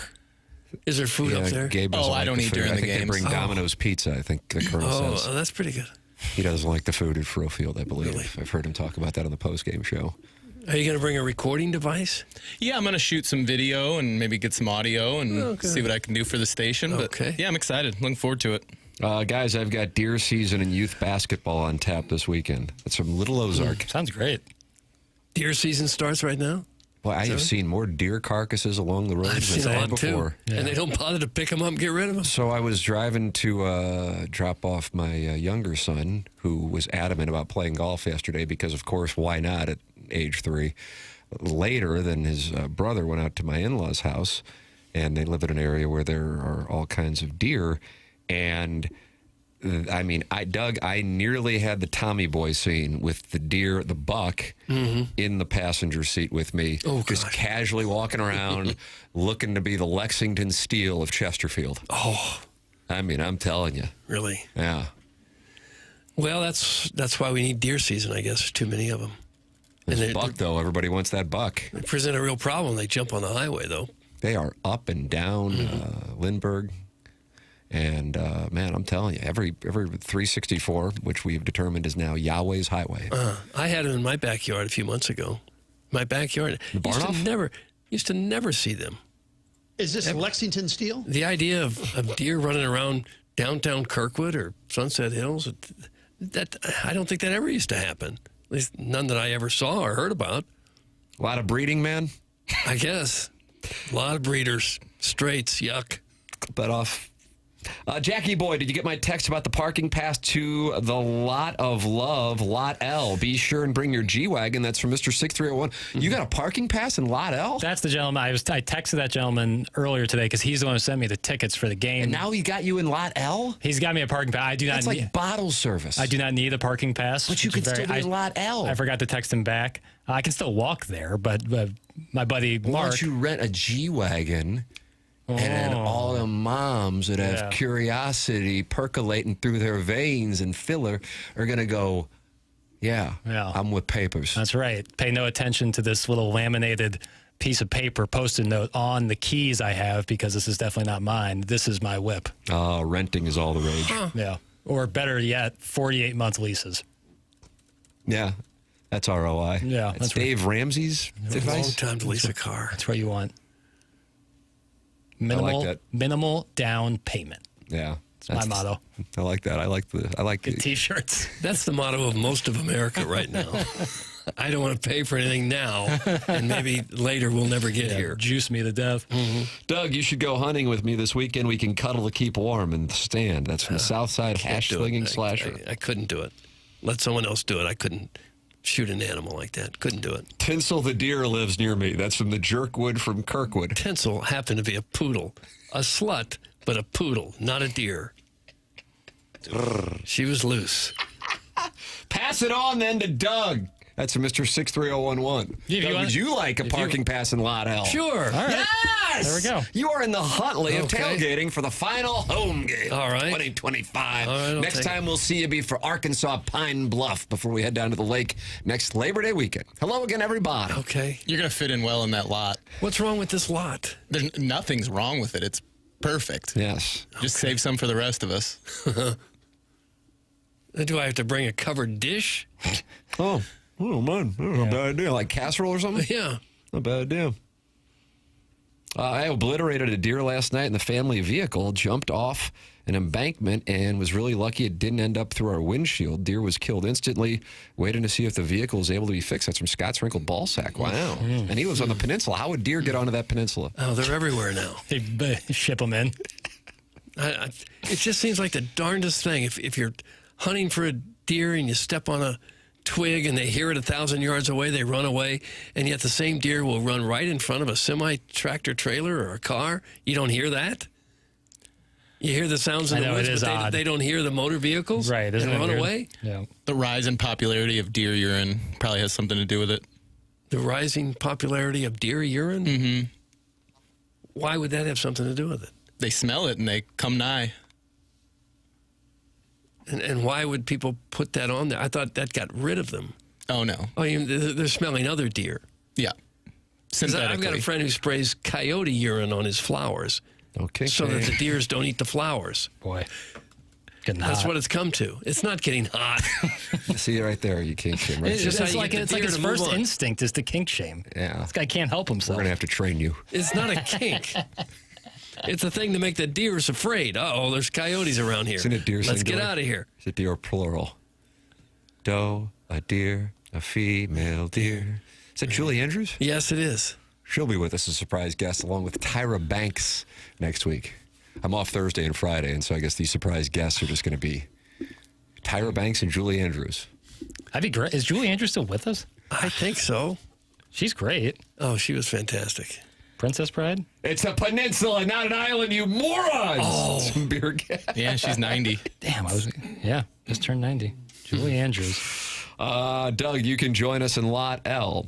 That's from the Worson Woods Wacko. Okay. And what do I have to do to get in there? You got this parking pass from Mr. 63011 who offered it to Jackson, who turned it down because he's renting a G-Wagon. But where is the pass? I literally just texted it to you. Oh, nice. Just know this is going to be a battle. Me and Doug, this is about to be a battle. What do you mean? What's the battle?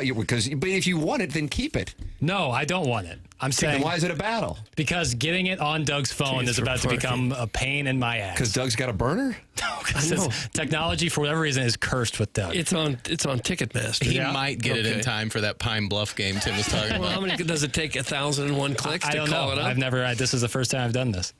Okay. You've got like a $25,000 pass sitting on your phone. You got to access it. I'm trying. Man, this is going to be huge for you guys. You're going to have a pony tomorrow. Mississippi State, Hale State. You going to bring a cowbell? No, I should. Oh. Apparently, I think I've got it up on my phone already. Do you? I want me to be wrong here. Badly. He's got it on his phone, It's baby. buffering, it's buffering. Hang tight. We're trying to complete your request. I don't want to hang tight. I want it now. You're in. We got the Design Air Heating and Cooling email today coming up. Doug's got his parking pass to Lot L. Ladies, Doug Vaughn, Lot L. If you were planning on hanging around St. Louis, now head down I-70 West and see Doug in Lot L. The Huntley. And where'd you say Lot L is? Just to the north of the end zone, right by that tunnel where you go under Stadium Boulevard to go into the that's facility. close. That's Ooh, why that's it's the a Huntley. nice lot. All right, it is TMA 101 ESPN.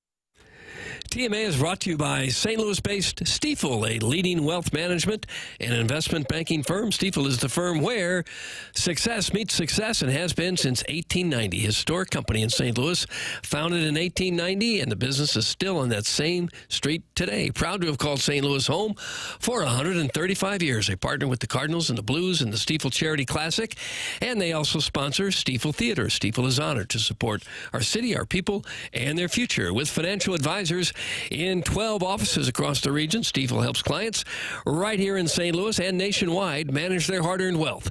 Stifel also provides banking, lending, and trust services and has a full-service investment bank. Basically, when it comes to finance, Stifel has you covered. As one of the fastest-growing wealth management firms in the world, their tagline is, where success meets success. So it's no wonder they've decided to partner with a winning program like this one right here. Stifel Nicholas and Company Incorporated, member SIPC and NYSE.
This is Jackson with a Sports Center update brought to you by Saliga Heating and Cooling. Coming up tomorrow, got the little college football action as Texas A&M heads down to Columbia, South Carolina. Pre-game at 10:30 a.m., kickoff at 11 right here on 101 ESPN. That was another Sports Center update brought to you by Saliga Heating and Cooling, a Daikin heating and air conditioning dealer.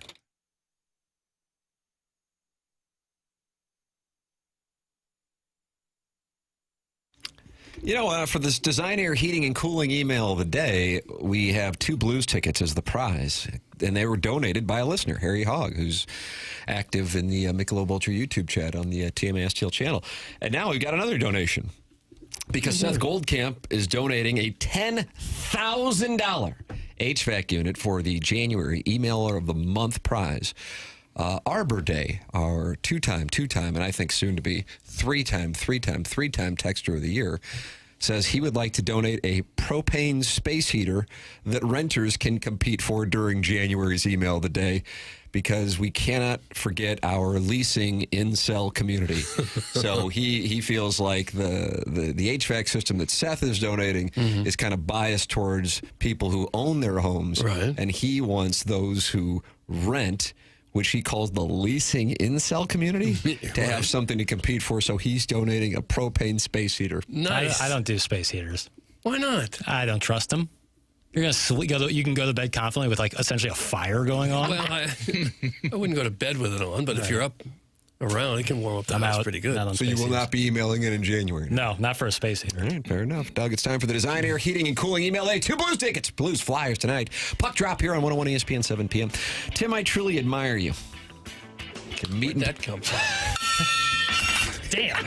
Just broke. Well, it was great smash factor, 1.47. Meat and potatoes, man. Irish through and through. Respect. You having to work with, we will just say, less than mediocre people like Doug.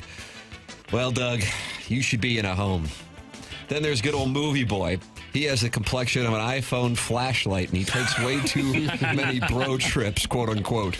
Just suspect. Too many. I'm just saying it. I want to throw a football and Marsha Brady him. You're all smart people. Not sure. So when did it dawn on you that Martin Kilcoyne and Glenn Zimmerman are the great value Michael and Bruce Buffer? They will be on Maury soon. Chairman, I didn't forget about you. You lift weights. We get it. We've all went to the gym at 4 a.m. and met a girl listening to Down on Bended Knee. Just say you paid for the comfort of a female companion. We don't kink shame on this show. I love the show and you all. Not you, Doug. Happy Friday, boys. That's sent from Yahoo Mail for iPhone. Yahoo Mail for iPhone. He's new. Hey, guys, I honestly cannot wait for Email of the Day in January.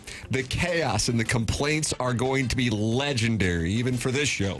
I'm already picturing Big Betty from Alton calling station management every day because her borderline racist emails are not being read. And Wanda from Tower Grove South offended by Buck Swope demanding the prize be earned on the grounds of emotional distress. This is going to be glorious in January. Respectfully horny. That's from the Hunchback of Vaughn Castle. Hunchback of Vaughn Castle. Morn, really enjoyed Doug opening the show this morning, quoting T.I., seemingly out of nowhere when he said, selling out arenas, chicks with asses like Serena. Man, shawty live a hell of a life. I said that? I must have been drunk. Speaking of living a hell of a life, as a resident of the Wentzville territories for nearly 6 years, not to brag, I've come to the conclusion that when you cross 40 I-70 interchange, you must get handed a pair of Hey Dudes and an Under Armour Freedom t-shirt. Bacon, collar, and nature. Just a little drive-by observation. Anyways, Tim was spot on this week talking about 364. It's a great stretch of pavement as long as you can properly navigate the late 90s Dodge Rams that all have decals of that guy pissing on a Chevy logo. Game ball today goes to Sam Mother. I can't tell if he or she is playing a character, but the guy inexplicably went hard today in the YouTube chat, standing for upgrades to a building that's currently only used as the background for all the selfies Rumpelmint Santa takes from atop Al's Steakhouse. Doug's that down on Biddle? I don't know where it is. is. Go Dogs. Arch tell you that? That's from Al in Dadeville. Al in Dadeville. Thanks for the show today, fellas. I like how I feel when I listen. It's like hangers and the accompanying thank you letter. I learned stuff like that society now accepts sneaking ginger ale or crave cases into Blues games. I guess my point is that we all are thinking the same thing. Does Iggy still get to play free golf at Normandy following the $25 million renovation, even if the promise was made by someone no longer associated with the course? That's from Shooter McGavin, the vice president of that weirdo Gritty. He visits kids in the hospital so they can give them a well-deserved sucker punch. Shooter McGavin. What kids deserve a sucker punch? I think they punched the mascot. Gritty. I don't think the mascot comes in and starts punching sick kids. I hope not. Hello, gentlemen. Sugar, sugar, let me sniff that loofah pre-bath post-Han bomb, please, and thank you. How you guys doing? Been a minute. It's so funny seeing all the Jeffco fats fax in for email of the day once they hear that they might be able to get their fat, calloused, oil-changing hands on a set of 300-level ducats just to yell, shoot, at Cairo. There's just so much margarine hanging over that off-the-rack belt. Suck it in, fatty! Oh. Anyways, being a golf widow is tough, but at least you can do a bag of woof and prance over to Napoli to hit on some trim without being hassled by your obese husband. See you there tonight, film bitch. Anyways, here's a pic of me and my boy toy, Han. Doug, that's from the self-made stay-at-home Ledoux mom. Self-made. By appointment only. And that's what we have for the Design Air Heating and Cooling email of the day. I kind of like the one right there at the end. Self-made, stay-at-home Ledoux mom. I like the leadoff hitter sent from my Yahoo Mail for my iPhone. I liked Alan Dadeville. Oh, brother. That puts me to the test, and I can pick anything, and they win, just like that. I'm a self-made stay-at-home Ledoux mom guy through and through. Congratulations, self-made stay-at-home Ledoux mom. You have won the Design Air Heating and Cooling email today, and courtesy of Harry Hogg, you're going to the Blues game tonight. Maybe she'll take her husband and then go to Napoli. I don't know. It's not up to me, but she's going to the Blues game, Blues and Flyers tonight. I'll be there with my boys, and Chairman Kurt's going to be there. And then Doug, Chairman Kurt, and Jackson are all going to Columbia tomorrow. Unbelievable. Yeah, that's the plan. That's the commitment to journalism this show has. BK and Ferrari are up next. We got to go. Bye.